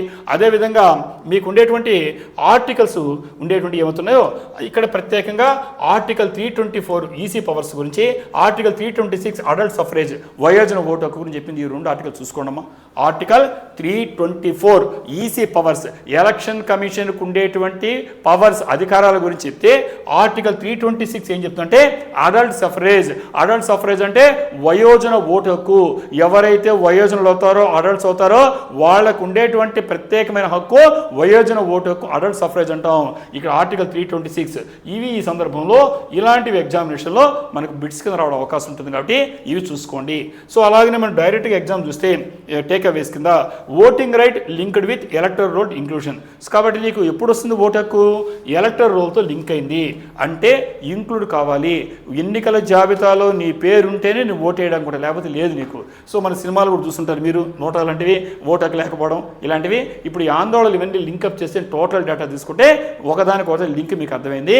సో ఈ విధంగా మనకు ఫస్ట్ది కానీ సెకండ్ కానీ థర్డ్ కానీ ఇవన్నీ కూడా లింక్ ఉండే దాంట్లో మీరు చూసుకోవాల్సింది. ఒక ఆర్టికల్ లింక్ చేయమని దానికి ఎలాంటి ఫంక్షన్ చేస్తున్నా అడగచ్చు ఎగ్జామినేషన్లో. అలాగనే ఆర్పిఆర్ 1950 ప్రొవిజన్స్ అడగచ్చు. అలాగనే మనకు ఈసీ పవర్స్ ఏమన్నాయి అడగచ్చు. ఇలాంటి ఎగ్జామినేషన్లో పాలిటీ జరిగినప్పుడు కరెంట్ అఫైర్స్ని మిక్స్ చేసుకుంటూ చదవడం చేయండి. నెక్స్ట్ ఇక్కడ ముఖ్యమైనటువంటి ఇంకొక అంశం ఏంటంటే, మీకు అందరూ కూడా అసలు ఉమెన్ రిప్రజెంటేషన్ గురించి మాట్లాడుతున్నాం. మనం న్యాయస్థానం తలుపులే దొడతాం ఎవరికి అన్యాయం జరిగితే. మరి న్యాయస్థానంలో స్త్రీలు ఎంత ఉన్నారో తెలుసా మీకు? ఇప్పటి వరకు ఉండేటువంటి దాంట్లో ఇప్పుడుండే సమాచారం ప్రకారంగా మీకు దాదాపు 33 మెంబర్స్ ఉంటే దాంట్లో ఒక్కరు మాత్రమే స్త్రీ ఉన్నారు, మేడం జస్టిస్ నాగరత్న మేడం గారు. అంటే దాదాపు మనకు చెప్పాలంటే 3% అవుతుంది రఫ్గా చెప్పాలంటే. అంటే 33 మందిలో ఒక్కరు మాత్రమే స్త్రీమూర్తి ఉన్నారు. సో ఉమెన్ ఎంపవర్మెంట్ గురించి మాట్లాడేటప్పుడు ఈరోజు చాలా ఉన్నాం మనకు. అదేవిధంగా సీజేఐ ఉన్నారు, ఇప్పుడు మనకి చీఫ్ జస్టిస్ ఆఫ్ ఇండియా ఉన్నారు, జస్టిస్ సూర్యకాంత్ గారు. వాళ్ళిద్దరు ఫొటోస్తో ఈరోజు ఒక ముఖ్యమైన అంశాన్ని మనం డిస్కస్ చేస్తున్నాం. సో ఇక్కడ వచ్చేకలకి గవర్నెన్స్ కావచ్చు, జ్యుడిషియరీ కావచ్చు, ఇండియన్ పాలిటీ కావచ్చు, అనేక అంశాల గురించి మీరు ఎలా ప్రిపేర్ అయ్యారో కరెంట్ అఫైర్స్ గురించి మాట్లాడుతూ ఈరోజు కరెంట్ అఫైర్స్కి మళ్ళీ రీడేట్ చేస్తున్నాం. ఈ సుప్రీంకోర్టు కొలీజియం, మీరు కొలీజియం చదువుంటారు పాలిటీలో. ఈ సుప్రీంకోర్టు కొలీజియం ఏం చేస్తుందంటే recently recommended appointment of several new judges to the Kerala high court with a notable push towards gender inclusive representation. అంటే ఏదైతే కొలీజియం అనేది మనం నియమించేటప్పుడు ఈ న్యాయమూర్తులను అపాయింట్ చేసేటప్పుడు ఇక్కడ ఏం చేసిందంటే రీసెంట్గా ఇక్కడ సెవరల్ న్యూ జడ్జెస్ని కేరళ హైకోర్టుకి రికమెండ్ చేసింది. దాంట్లో ముఖ్యంగా మనం గుర్తుంచుకోవాల్సింది ఏంటంటే జెండర్ ఇన్క్లూజివ్ రిప్రజెంటేషన్. ఎందుకంటే లింగ వివక్షత ఎప్పుడు ఉండదు, ఎక్కడ ఉండదు, కోర్టు దగ్గర అసలు ఉండదు. అయితే కూడా మనకు ఎందుకంటే స్త్రీలకు ఒక సమానమైన ఒక రిప్రజెంటేషన్ రావాలి, ఏదైతే అందరం తాపత్రయపడుతున్నామో ఈరోజు ఆహ్వానించదగ్గ పరిణామం ఇక్కడ జెండర్ ఇంక్లూజివ్ రిప్రజెంటేషన్ జరిగింది. కాబట్టి ఇది డెవలప్మెంట్ డైరెక్ట్గా రిలవెంట్ యూపీఎస్ ప్రిపరేషన్ ఎవరైతే ఉన్నారో ముఖ్యంగా మాకు జ్యుడిషియరీ కింద, గవర్నెన్స్ కింద, GS2 అండ్ ఎథిక్స్ కింద మనకు వస్తుంది కరెంట్ అఫైర్స్లో. అర్థం కదా? ఇవి మీకు జనరల్ స్టడీస్ 2లో ఎథిక్స్ 2 కింద మీకు జ్యుడిషియరీ ఉంది, గవర్నెన్స్ కింద ఇప్పుడు చెప్పే అంశం మీకు పనికొస్తున్నామా ఈ నోట్ చేసుకోండి. వాట్ ఎగ్జాక్ట్లీ హ్యాపెండ్, అసలు ఏం జరిగింది ఖచ్చితంగా అంటే సుప్రీంకోర్టు కొలీజియం ఏం చేసిందంటే హెడెడ్ బై సిజేఐ అంటే chief justice of India justice Surya Kant గారి నాయకత్వంలో ఉండే ఈ సుప్రీంకోర్టు కొలీజియం ఇక్కడ అర్లీ 2026లో అతను ఏం చేసిందంటే 7 అడిషనల్ జడ్జెస్ ఆఫ్ కేరళ హైకోర్టుకి రికమెండ్ చేసింది పర్మనెంట్గా, శాశ్వత ప్రాతిపదిక మీద, అంటే పర్మనెంట్ జడ్జెస్. దాంట్లో 7 మంది జడ్జెస్ని కేరళ హైకోర్టుకి, ఎందుకంటే కొలీజియం సిఫార్సు చేస్తుందంటే ఆ విధంగా రికమెండ్ చేయడం జరిగింది. అది కూడా గౌరవ మనకు ఉండేటువంటి చీఫ్ జస్టిస్ అయినటువంటి జస్టిస్ సూర్యకాంత్ గారి నాయకత్వంలో ఉండేటువంటి జడ్జి చేయడం జరిగింది. అంటే ఒక విధంగా చెప్పాలంటే ఈ కేరళ హైకోర్టు 7 మందికి అడిషనల్ జడ్జెస్ ఉన్న బెంచ్ స్ట్రెంగ్త్ అవుతుంది. Okay right. ఇక్కడ సెపరేట్ రికమెండేషన్ అదే టైంలో ఈ కేరళ హైకోర్టుకి సంబంధించి కొలీజియం ఉంటుంది సుప్రీంకోర్టుతో పాటుగా. ఈ కొలీజియం కూడా ఇక్కడ ఏం చేస్తుందంటే elevation of several judicial officers ఉండేవాళ్ళు ప్రమోషన్ ఇస్తారు కదా, ఆ విధంగా చేస్తూ ఇంక్లూడింగ్ 2 ఉమెన్, 2 స్త్రీలను కూడా ఇక్కడ కూడా ఈ కేరళ హైకోర్టుకు ఉండేటువంటి దాంట్లో కూడా కొలీజియం కూడా రికమెండ్ చేసింది. కాబట్టి ఇక్కడ మనకు చెప్పాలంటే ఏం సిగ్నల్ అంటే effort to increase women's presence in higher judiciary. ఏదైతే ఉన్నత న్యాయస్థానాల్లో స్త్రీ ప్రాతినిధ్యానికి సంబంధించి ఒక విధంగా చెప్పాలంటే ఉమెన్స్ ప్రెజెన్స్ అనేది ఈరోజు చాలా సంతోషకరమైనటువంటి వార్త, కాబట్టి మనం డిస్కస్ చేస్తున్నాం. మరి ఇక్కడ మనకు యూపీఎస్సీకి సంబంధించి రిలవెంట్ థీమ్స్ ఏమున్నాయంటే కొలీజియం సిస్టము, జ్యుడిషియల్ అపాయింట్మెంట్ బాగా చదువుకోండి. కాబట్టి మీకు ఆల్రెడీ చదువు ఉంటారు, దీని మీద కాన్సన్ట్రేట్ చేసి ఇప్పుడు చెప్పినటువంటి కరెంట్ అఫైర్స్ని రిలేట్ చేస్తూ చదవండి. కాబట్టి కొలీజియం సిస్టమ్ ఆల్రెడీ చదివారు మీరు, జ్యుడిషియల్ అపాయింట్మెంట్ జరుగుతుంది. ఈ కొలీజియం అనేటిది ఎలా ఉందంటే ఇక్కడ సిజేఐ అంటే చీఫ్ జస్టిస్ ఆఫ్ ఇండియా ఉంటారు, plus 2 or 4 senior supreme court judges ఉంటారు, తెలుసు మీకు. కాబట్టి ఇక్కడ ఈ కొలీజియంలో సర్వోన్నత న్యాయస్థానం యొక్క ప్రధాన న్యాయమూర్తి గారు చీఫ్ జస్టిస్ ఆఫ్ ఇండియా ఉన్నారు, ప్లస్ 2 నుంచి 4 సీనియర్ సుప్రీంకోర్టు జడ్జెస్ ఉంటారు.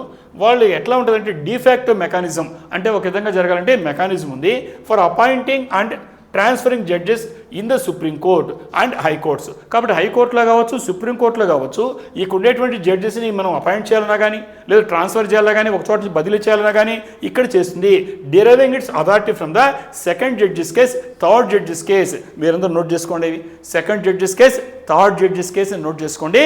సో దాని ప్రకారంగా ఇక్కడ కాన్స్టిట్యూషన్లో ఉండేటువంటి ఎక్స్ప్లిసిటీ కాకుండా ఈ సెకండ్ జడ్జెస్ కేసు ఒకటి థర్డ్ జడ్జెస్ కేసు ప్రకారంగా ఇక్కడ సిఫార్సు చేయడం జరిగింది.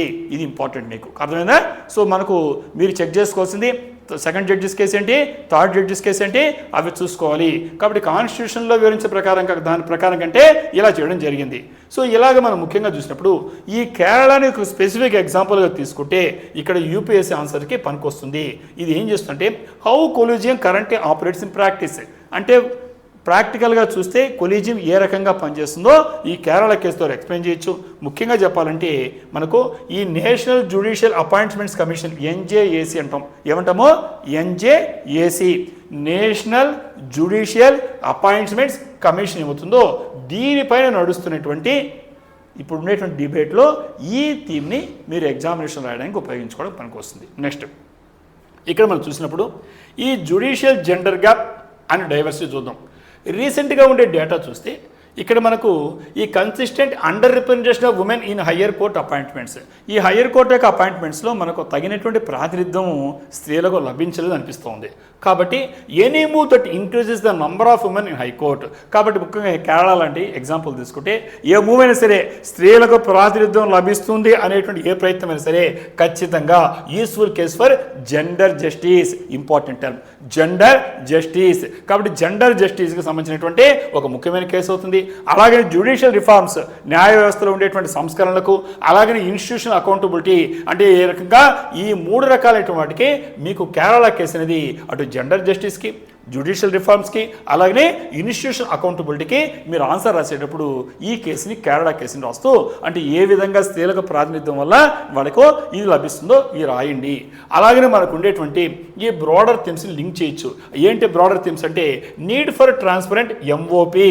ఎంఓపి అంటే ఏంటి, మెమోరాండం ఆఫ్ ఇక్కడ ప్రొసీజర్, అంటే ఏ రకంగా ఏవైతే మన ప్రొసీజర్ ఉందో దానికి సంబంధించిన మెమోరాండంకి ఈ ట్రాన్స్పరెంట్గా ఉండడం, పారదర్శకంగా ఉండడం, డైవర్సిటీ ఇన్, అదేవిధంగా judiciary, social justice in governance, ఇలాంటి అంశాలని మీరు బ్రాడర్ ఐటమ్తో పెట్టుకొని ఈ లింక్ చేస్తూ రాయడానికి ప్రాక్టీస్ చేయండి.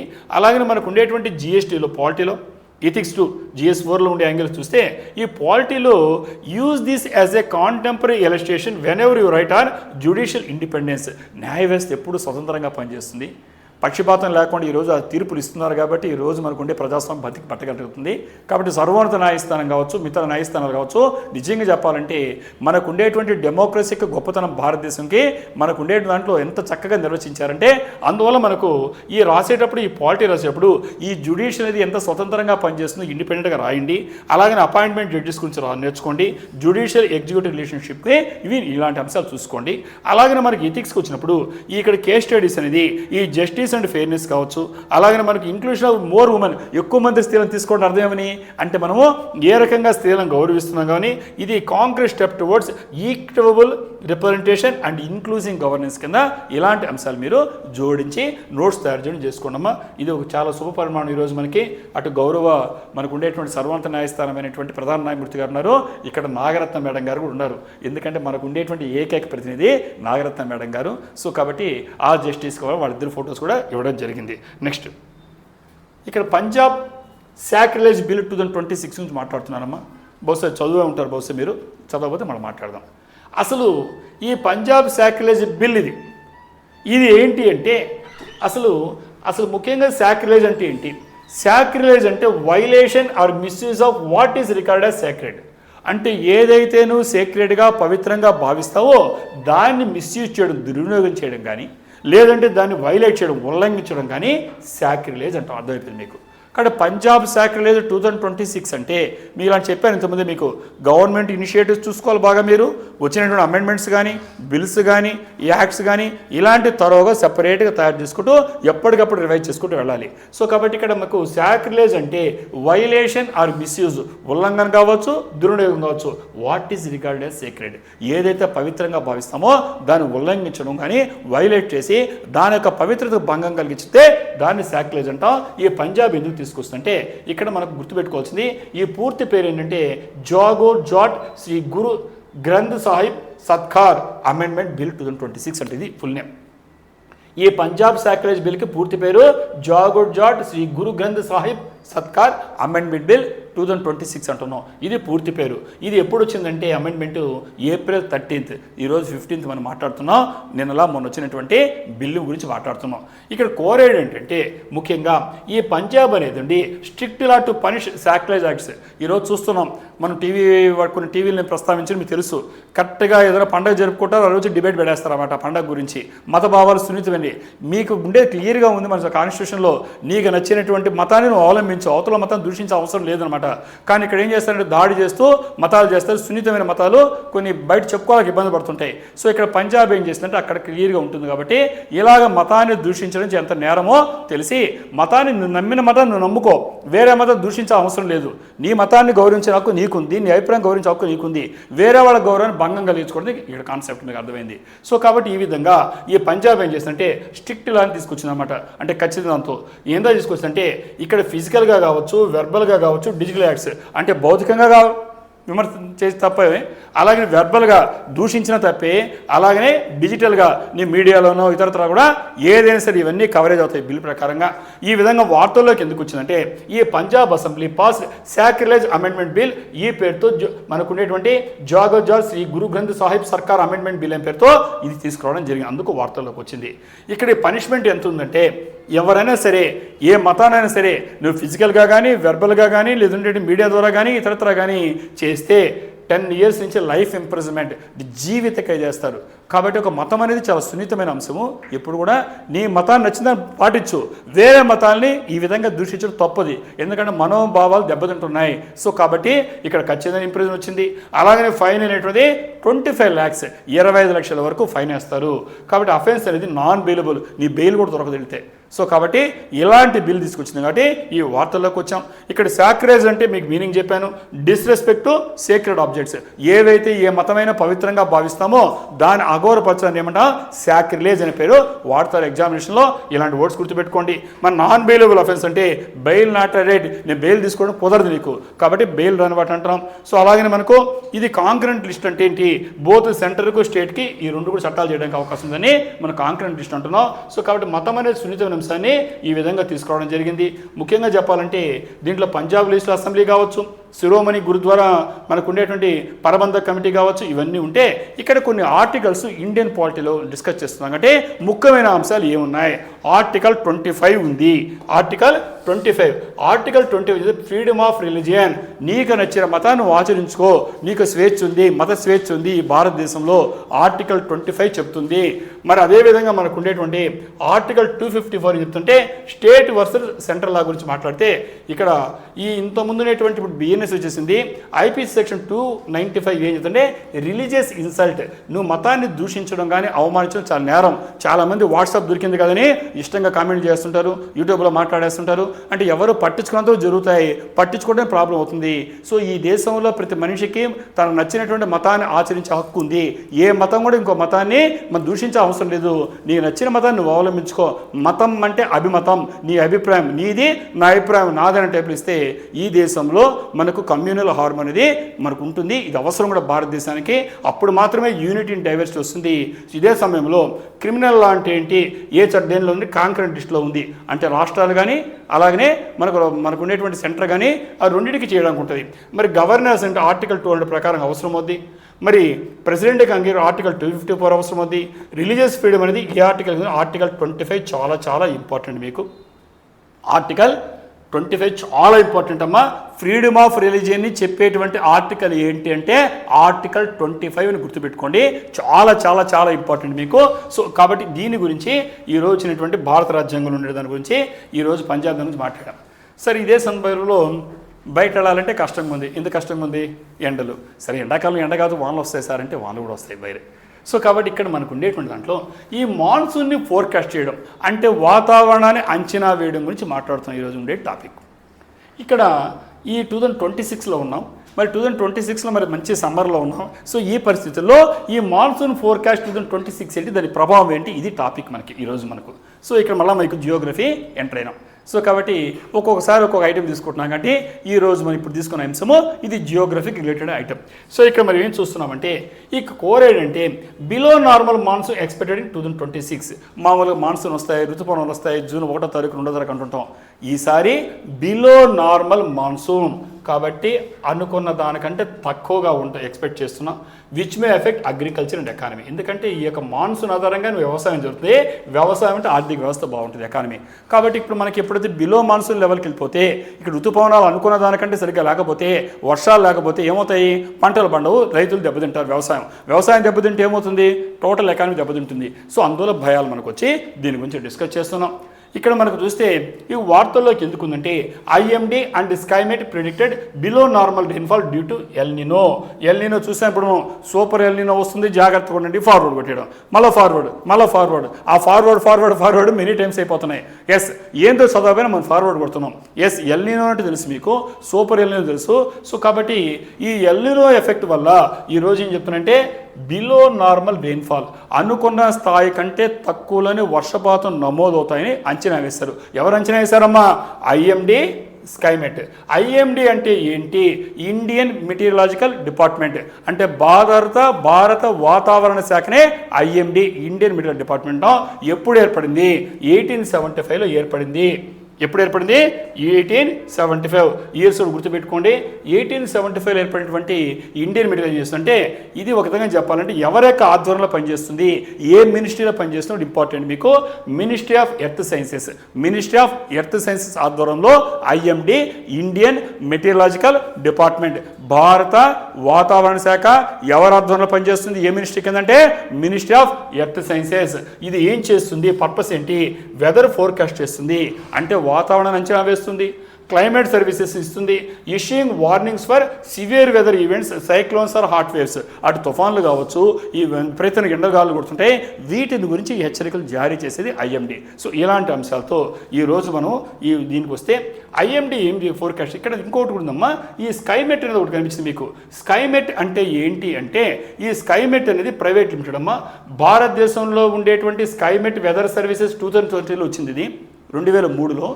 ఈ 2003లో వచ్చినటువంటి స్కైమెట్ అనేది India's largest weather forecasting and climate intelligence company. అంటే ఈ వాతావరణాన్ని మీద నిఘా ఉంచుతూ ఇది ఎలా ఉంటుందని అంచనా వేసేటువంటి ప్రభుత్వ సంస్థతో పాటు ప్రైవేట్ కంపెనీ ఈ స్కైమెట్. భారతదేశంలో పెద్ద కంపెనీ స్కైమెట్. ఈ రెండు యొక్క అంచనాలు చూస్తున్నాం ఇప్పుడు మనం. కాబట్టి ఐఎండీ అనేది భారత ప్రభుత్వంది, అలాగనే స్కైమెట్ అనేది ప్రభుత్వం. ఎందుకంటే పీపీటీ అంటే మనం పీపీపీ అంటాం కదా, ఆ విధంగా ఇక్కడ చూస్తే ఈ ఐఎండీ యొక్క ఫోర్కాస్ట్ అంటే ప్రభుత్వం యొక్క మెటీరియలాజికల్ డిపార్ట్మెంట్ అంచనా ఎంత ఉందంటే 92% ఎల్పిఏ ఉంది ఇక్కడ. సో ఎల్పిఏ అంటే లాంగ్ పీరియడ్ యావరేజ్ని ఎల్పిఏ అని పిలుస్తారు. ఎల్పిఏ అంటే లాంగ్ పీరియడ్ యావరేజ్, అంటే చాలా కాలం పాటు తీసుకొని యావరేజ్ సరాసరి కడితే ఎల్పిఏ అంటాం. సో ఐఎండీ యొక్క అంచనా ఎంత ఉందంటే 92% ఉండొచ్చుంది. మరి స్కైమెస్ట్ ఎంత ఉందంటే 94% ఉండొచ్చు ఉంటుంది. సో యాక్చువల్గా చెప్పాలంటే ఈ జూన్ నుంచి సెప్టెంబర్ పీరియడ్ వరకు, జూన్, జూలై, ఆగస్టు, సెప్టెంబర్ 4 నెలల్లో ఉండేటువంటి దీంట్లో మామూలుగా ఉండేది ఎంత ఉండదు అంటే 868.6 mm గతము నమోదైంది. ఈసారి దీనికంటే తక్కువ నమోదు భయపడుతున్నాం. ఈ యొక్క ఎఫెక్ట్ ఎంత ఉందంటే టోటల్గా అగ్రికల్చర్ పైన ప్రభావం చూపిస్తుంది. దాకా అగ్రికల్చర్ ద్వారా ఎకానమీ భయపడుతున్నాం. సో రైట్, ఇక్కడ మాన్సూన్ షేర్ ఎంత ఉంటుందంటే సాధారణంగా ఈ మన సంవత్సరంలో వచ్చేటువంటి రెయిన్ఫాల్లో 75 నుంచి 80% మాన్సూన్ షేరే ఉంటుంది, ఋతుపవనాల వల్లే వస్తాయి మనకి. సో అలాగనే చూస్తే ఇక్కడ మనకు రెయిన్ ఫెడ్ ల్యాండ్, ఈ భారతదేశంలో అగ్రికల్చరు రెయిన్ ఫెడ్ ఎక్కువ, వర్షాధారమే ఎక్కువ చేస్తుంటాం. మనకు తెలుసు రకరకాల పంటలు పండించుకోవడానికి. సో వాటర్ ఫెడ్ కానీ ట్యాంక్ ఫెడ్ ఇలా చూస్తుంటాం. దాంట్లో ముఖ్యంగా ఈ ట్యాంక్ ఫెడ్ కాకుండా రెయిన్ ఫెడ్ ల్యాండ్ ఎంత ఉందంటే ఈ టోటల్ ఏరియాలో దాదాపుగా 50% వర్షాధార పంటలు మనకున్నాయి. అంటే సరైనటువంటి మనకు వేరే లేకుండా ఆ వర్షాలు పడితే రైతులు వేసుకొని నాట్లు వేసుకొని చేస్తున్నాడు, ఏరువాక సాగారం వేసి. మరి ఇలాంటి పరిస్థితుల్లో ఇక్కడ మనకు ఈ అగ్రికల్చర్ వర్క్ ఫోర్స్ భారతదేశం చూస్తే దాదాపు 40% అగ్రికల్చర్ వర్క్ ఫోర్స్ ఉన్నారమ్మా. ఎంత ఉన్నారు అగ్రికల్చర్ వర్క్ ఫోర్స్? దాదాపుగా 40%. అంటే మనకు ఉండేటువంటి భవన నిర్మాణ కార్మికులు ఉండొచ్చు, ఫ్యాక్టరీలో ఉండొచ్చు, కర్మాగారాల్లో అగ్రికల్చర్ వర్క్ ఫోర్స్ అంటాము. వ్యవసాయ రంగ కార్మికులు ఎంత ఉన్నారంటే భారతదేశంలో దాదాపు 40% ఉన్నారు. ఎప్పుడైతే నీకు డెఫిషియెంట్ రెయిన్ఫాల్ పరిచిందో ఎల్పీ అంటే ఏంటంటే సగటున 90% కంటే తక్కువ వస్తే దాన్ని అయితే మనకి ఇప్పుడు ఇచ్చిన అంచనా దగ్గరగా ఉన్నాయి 92%. కానీ కంగారు ఉంది, కంగారు ఉంటుంది అనుకున్న దానికంటే తక్కువగానే దగ్గరగా ఉంది. కానీ తగ్గిందంటే ఇంకా ఏంటి ఎఫెక్ట్ ఇస్తుంది అంటే 40% అగ్రికల్చర్ వర్క్ ఫోర్స్, వ్యవసాయ రంగంలో దాదాపు 40% పైగా పనిచేసేటువంటి కార్మికులు, కూలీ వ్యక్తులు ఉండే చోట ఇది ముఖ్యంగా ఎకానమీ, అగ్రికల్చర్ ఎకానమీ మన దాంట్లో ఇది చాలా ఎఫెక్ట్ ఇస్తుంది, భయపడుతున్నాం. సో కాబట్టి ఇక్కడ మీకు ఈ ఎల్పిఏ లాంగ్ పీరియడ్ యావరేజ్ తీస్తే ముఖ్యంగా 1971 నుంచి 2001 వరకు తీసిన లాంగ్ పీరియడ్ యావరేజ్ ఇది మనకి ఇచ్చినటువంటి ఫిగర్. సో కాబట్టి 1971 నుంచి 2020 వరకు లాంగ్ పీరియడ్గా తీసినటువంటి ఒక సరాసరి రెయిన్ఫాల్ ఎంత ఉందంటే మనకు ఇప్పుడు చెప్పినటువంటి 868.6 మిల్లీమీటర్ ఉంది జూన్ సెప్టెంబర్ పీరియడ్లో. సో అలాగే ఎల్నినో అంటే మీకు తెలుసు, మీకు ఈ పసిఫిక్ ఓషన్లో ఏర్పడేటువంటి మనకు ఈ ఏ రకంగా గాలి ఎలా వస్తాయి, సౌత్ వెస్ట్ మాన్సూన్ ఎలా వస్తాయి, ఇవన్నీ మీరు జియోగ్రఫీ చదివారు. సో ఇక్కడ మనం భయపడేది ఈ జరిగిన మార్పుల వల్ల, పర్యావరణం వచ్చిన మార్పుల వల్ల టోటల్గా ఇవి అంచనా వేస్తున్నాయి. అటు ఐఎండీ కావచ్చు, స్కైమెట్ కావచ్చు. ఒక్కసారి జియోగ్రఫీలో ఈ డేటాని ఇన్కార్పొరేట్ చేసుకొని మీరు ఎగ్జామినేషన్ రాయడానికి ట్రై చేయండి. మరి ఈరోజు వాటిల్లో అదేవిధంగా ఇక్కడ మనకు ఈ మినిమం సపోర్టింగ్ ప్రైస్ అంటామమ్మా. మినిమం సపోర్టింగ్ ప్రైస్ అనేది సుప్రీంకోర్టు ఏం చేసిందంటే ఇక్కడ ఏదైతే మినిమం సపోర్టింగ్ ప్రైస్, తెలుగులో కనిష్ట మనం అంటుంటాం అంటే కనీస మద్దతు ధర అంటాం. అంటే రైతు పంట పండించిన తర్వాత మార్కెట్కి వెళ్తే దళారి చేతిలో మోసపోతున్నాడు, కష్టపడతాడు, రైతు సంవత్సరం అంతా కష్టపడతాడు. తీరా మార్కెట్ చూస్తే మనం చూస్తుంటాం, చిత్తూరు జిల్లాలో టొమాటోలు అమ్ముతాడు, తీరా చూస్తే అర కేజీకి మనకు కేజీకి ₹1 పోదు. అంటే చెట్లు కోయడం వదిలేయడం మంచి వదిలేస్తున్నారు, తీసుకొచ్చి కుమ్మరిస్తుంటారు. అలాగే మ్యాంగో జరిగింది. ఇలాంటి పరిస్థితుల్లో గవర్నమెంట్ ఎప్పుడు కూడా చొరవ తీసుకొని కనీస మద్దతు ధర, మినిమం సపోర్టింగ్ ప్రైస్ చేస్తుంది. కాబట్టి ఇక్కడ సర్వోన్నత న్యాయస్థానం ఈ రోజుట్లో అన్ని విషయాల్లో కూడా ఈరోజు అంతో ఎంతో కొంచెం గైడెన్స్ ఇస్తూ వెళ్తుంది.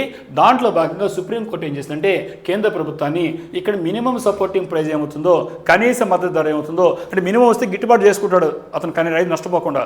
సో దానికి సంబంధించిన మెథడ్ గురించి మాట్లాడింది కాబట్టి దీనికి వచ్చాం.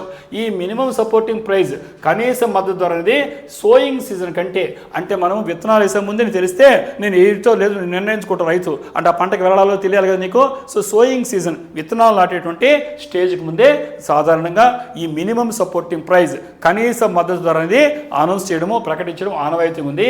ఇక్కడ ఫార్ములా ఏంటంటే C2+50% అనేది రికమెండ్ చేస్తారు.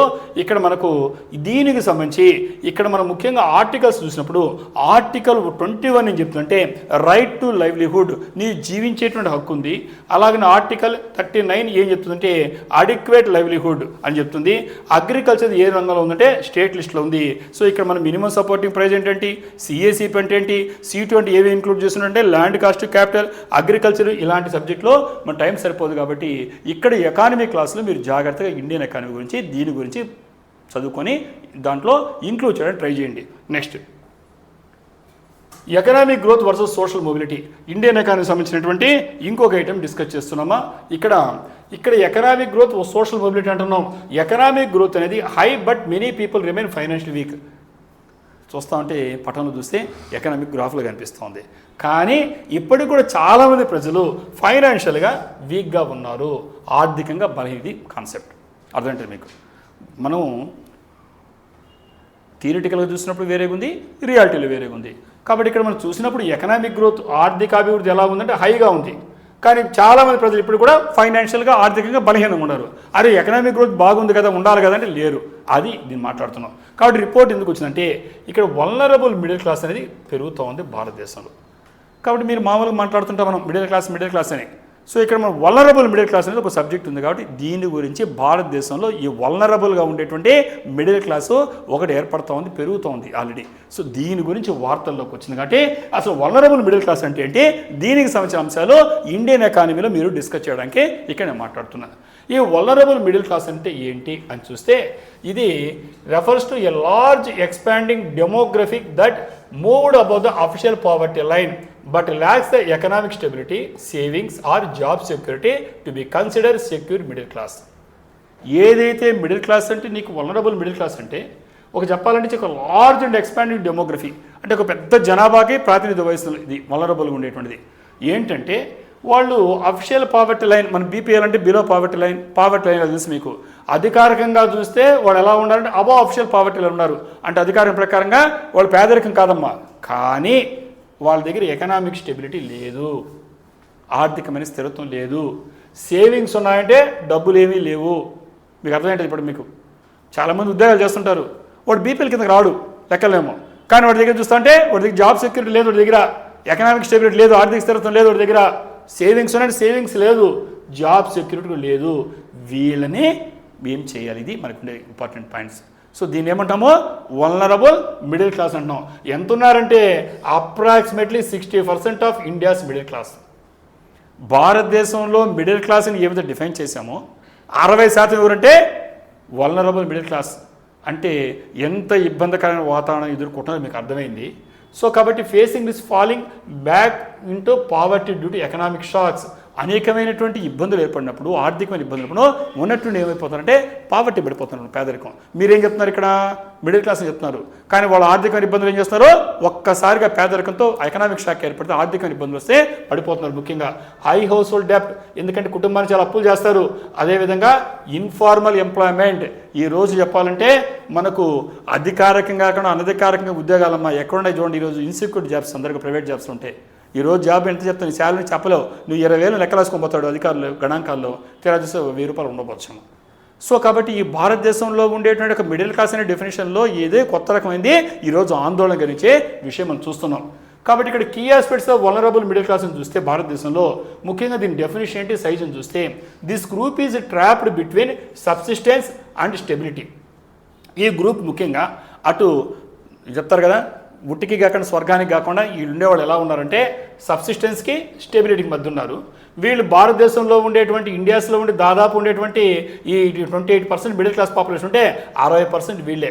సో వీళ్ళు మళ్ళా పేదరికి గెలిపడం అవకాశం ఉంది పావర్టీకి. అందువల్ల మనకు ఆందోళన కనిపిస్తుంది. నువ్వు ఎంతో కష్టపడి ఎకనామిక్ గ్రోత్ మాట్లాడుతున్నా తిరిగి ఏమాత్రం కానీ సరిగ్గా గమనించకపోతే వీళ్ళు మళ్ళీ పావర్టీకి పేదరికానికి వెళ్ళిపోతారు. అప్పుడు నీ లెక్కలు తప్పయి, నీ ప్రణాళికలు తప్పవుతాయి, భారతదేశంకి చాలా ఇబ్బందిగా పరుస్తుంది. కాబట్టి దీన్ని మాట్లాడుతున్నాం. మరి ఇన్కమింగ్ ఇన్స్టెబిలిటీ చూస్తే ఈ వీళ్ళకు while not living in extreme poverty, పూర్తి పేదరికంతో ఉండదు, దరిద్రంగా కనబడదు వాళ్ళ దగ్గర. అయితే వాళ్ళ ఇన్కమ్ లోగా ఉండడం వల్ల అన్సర్టెన్ ఉండదు, అంటే ఎప్పుడు వస్తుంది తెలియదు, ఎంత వస్తుంది తెలియదు వాళ్ళకి. అలాంటి పరిస్థితుల్లో lack of study formal jobs and limited social protection, వాళ్ళ దగ్గర స్టడీగా ఉండే జాబ్ లేదు. అలాగే ఫార్మల్ జాబ్స్ ఉన్నాయంటే నీ గవర్నమెంట్ ఉద్యోగాలు ఉన్నాయా? లేవు. ప్రైవేట్లో ఎప్పుడు తీయేసలేదు, ఎప్పుడు చిన్న చిన్న జాబ్స్ అనమాట. సో అందువల్ల వాళ్ళు ఏమవుతారంటే లిమిటెడ్ సోషల్ ప్రొటెక్షన్. ఈ సమాజంలో చూస్తే వాళ్ళ ప్రొటెక్షన్ కూడా తక్కువ కనిపిస్తుంది. కాబట్టి అలాగనే రైజింగ్ డెట్ అండ్ కాస్ట్, వాళ్ళకి ఏమవుతున్నాయి, అప్పులు పెరిగిపోతున్నాయి, ఖర్చులు పెరిగిపోతున్నాయి. హౌస్ హోల్డ్ డెట్స్ అనేది పెరిగిపోతూ ఉంటాయి, ఖర్చులు అనేది. కాబట్టి అదేవిధంగా చూస్తే ఇన్కమ్ చూస్తే స్టాగ్నెంట్ ఆడే అయిపోయింది. మన గురితో ఒక బెత్తడు అంటారు సామెత. వాళ్ళకేమో ఇంత జీతమే ఉంటుంది, ఖర్చులు చూసి పెరిగిపోతున్నాయి. పిల్లలు చదివించుకోవడం కావచ్చు, వైద్యానికి కావచ్చు, విద్యకు కావచ్చు, ఇలాంటి ఖర్చులు పెరిగిపోతున్నాయి, ఇతరత్ర ఖర్చులు పెరిగిపోతున్నాయి. సో కాబట్టి ఏమవుతున్నాయంటే వాళ్ళది స్టాగ్నెంట్గా ఉండొచ్చు, డిక్లైన్ అయిపోద్ది రియల్ టైమ్స్ చెప్పాలంటే గత సంవత్సరం దశాబ్దంలో. అలాగనే హై అర్బన్ కాస్ట్, అందరూ ఏం చేస్తున్నారు, విలేజ్లు వదిలేసి పట్టణాలకు వస్తున్నారు, అర్బన్ ఏరియాలకు వస్తున్నారు. వచ్చే కాలకి ఏమవుతుంది, వాళ్ళకి హెల్త్ కేర్, వైద్యానికి, ఎడ్యుకేషన్కి, ట్రాన్స్పోర్ట్కి, ఇవి వాళ్ళకు వచ్చేటువంటి కనీస ఉండేటువంటి దాపరికం కూడా ఆ సేవింగ్స్ ఎగిరిపోతున్నాయి. సో ఈ విధంగా ఆందోళన కల్పిస్తుంది. సో అదేవిధంగా ఇంపాక్ట్ ఆఫ్ ఇన్ఫార్మాలిటీ చూస్తే around 81% of Indian force operates in the మనకు ఉండేటువంటి ఇన్ఫార్మల్ సెక్టార్లు ఉన్నారు. భారతదేశంలో అనధికారికంగా ఉండే సెక్టార్లో, రంగాల్లో, ప్రైవేట్ రంగంలోనే అసలు లెక్క పక్క లేకుండా పనిచేస్తున్నారు. ఇది వాస్తవాలు. మనకు ఉండేటువంటి భారతదేశంలో 81% ఇండియాస్ వర్క్ ఫోర్స్, భారతదేశం ఉండే కార్మికులు 81% ఇన్ఫార్మల్గా పనిచేస్తున్నారు, అనధికారికంగా పనిచేస్తున్నారు. కాబట్టి వాళ్ళకి ఏమవుతుందంటే వాళ్ళకి ఈ సోషల్ ప్రొటెక్షన్ లేవు, రిటర్న్ కాంట్రాక్ట్స్ లేవు, జాబ్ సెక్యూర్లు. ఏమైనా అంగీకారం ఇస్తున్నాడా? కాంట్రాక్ట్ ఇస్తాడు ఎంప్లాయీ, నీకు ఇవ్వడు ఎంప్లాయీకి. కాబట్టి వాడికి గ్యారెంటీగా అనేది లేదు, వాడి ఎప్పుడు పికాసో తెలీదు. ఇలాంటి పరిస్థితుల్లోనే భారతదేశంలో ఎక్కువ మంది 81% వర్క్ ఫోర్స్ ఉన్నారు. కాబట్టి సోషల్ ప్రొటెక్షన్ లేదు, వాళ్ళకి రిటర్న్ కాంట్రాక్ట్స్ లేవు, జాబ్ సెక్యూరిటీ లేదు. ఈ విధంగా వాళ్ళకి ఇన్ఫార్మల్ ఉంటే ఎకనామిక్ షాక్స్ ముఖ్యంగా వాళ్ళకి ఎలా ఉన్నాయంటే, ఇక్కడ మనకు హెల్త్ ఇష్యూ వస్తుంది. ఎవరికైనా బాగా లేకుండా కుటుంబం వస్తే ఎక్కడ ఇవ్వాలి డబ్బులు? అప్పు చేస్తాడు, ఇచ్చేవాడు ఉంటే అది కూడా పాపం. సో కాబట్టి హెల్త్ కేసెస్ ఉన్నాయి, అన్ఎంప్లాయ్మెంట్, నిరుద్యోగ సమస్య ఉంది, ఎకనామిక్ డౌన్ టర్న్స్ ఉన్నాయి. ఇవన్నీ కూడా ఏమవుతుంటే వాళ్ళని పావర్టీకి నెట్టేస్తున్నాయి. అంటే నువ్వేమో గవర్నమెంట్ ఏమో మనము మిడిల్ క్లాస్ వేసుకున్నాం, వీళ్ళు మళ్ళీ పేదరికంకి వెళ్ళిపోతున్నాడు, బీపీఎల్కి వెళ్ళిపోతున్నాడు, బిలో పావర్టీ మనకు కావాల్సినటువంటి అంశం. సో కాబట్టి limited upward mobility. So upward mobility అంటే పైకి ఎగబావడం చూస్తే ఈ ట్రెండ్ ఏమవుతుందంటే మనకు ఇన్స్టెడ్ ఆఫ్ ట్రాన్సిషన్ అంటే స్టేబుల్ మిడిల్ క్లాస్, వాళ్ళు నిలకడగా ఉండేటువంటి మధ్యతరగతి కుటుంబాలు అనడం కంటే వీళ్ళు ఎలా అయిపోతున్నారంటే ఫ్రగైల్ జోన్. ఫ్రగైల్ అంటే తెలుసు మీకు, ఎప్పుడైనా విచ్ఛిన్నం అయిపోవచ్చు. కాబట్టి నీ మిడిల్ క్లాస్ అనేవాడు పేదరికానికి, పావర్టీకి బ్యాక్ వెళ్ళిపోవడానికి అవకాశం ఉంది. Hindering economic mobility and perpetuating inequality, అసమానతలు హెచ్చైపోతాయి భారతదేశంలో. ఇది మనకు ఉండే సమస్య. కాబట్టి ఈరోజు ఉండే ఛాలెంజెస్ చూస్తే జాబ్ ఇన్సెక్యూరిటీ కనిపిస్తుంది. ఎందుకంటే స్టాగ్నెంట్ జాబ్స్ మనకి ఈరోజు, అలాగనే లో ఇన్కమ్ ఉంది, అలాగనే రైజ్ ఆఫ్ ఆటోమేషన్. ఈరోజు చూస్తున్నాం ఆటోమేషన్ వచ్చింది, ఉద్యోగాలు ఊడిపోయినాయి. మనం చూస్తున్నాం అంత పెద్ద టీసీఎస్ కంపెనీలో ఎంతమంది చేశాడు, టాటా కన్సల్టెన్సీ అంటే టాటా గారి పేరుతో మనకు అంత ప్రఖ్యాతమైనటువంటి ప్రతిష్టాన సంస్థ ఎంతమంది బిగేశాడు. మరి అలాంటి వాళ్ళకి మనకి లేకపోతే చదువుకున్న నిరుద్యోగులకి, మంచి స్కిల్డ్ వాళ్ళందరూ కూడా మంచి ఇంటెలిజెన్స్ ఉండే వాళ్ళకి, మిగతా వాళ్ళ పరిస్థితి ఏంటి? అన్స్కిల్డ్ ఉన్నారు. ముఖ్యంగా వ్యవసాయ రంగంలో కావచ్చు, భవన నిర్మాణ రంగంలో కావచ్చు, ఇలాంటి వాళ్ళ గురించి ఆందోళన కలిగించేటువంటి అంశం. సో కాబట్టి ఏఐ వచ్చిన తర్వాత ఈరోజు ఏం చేస్తుంటే మనకు replacing traditional middle class roles.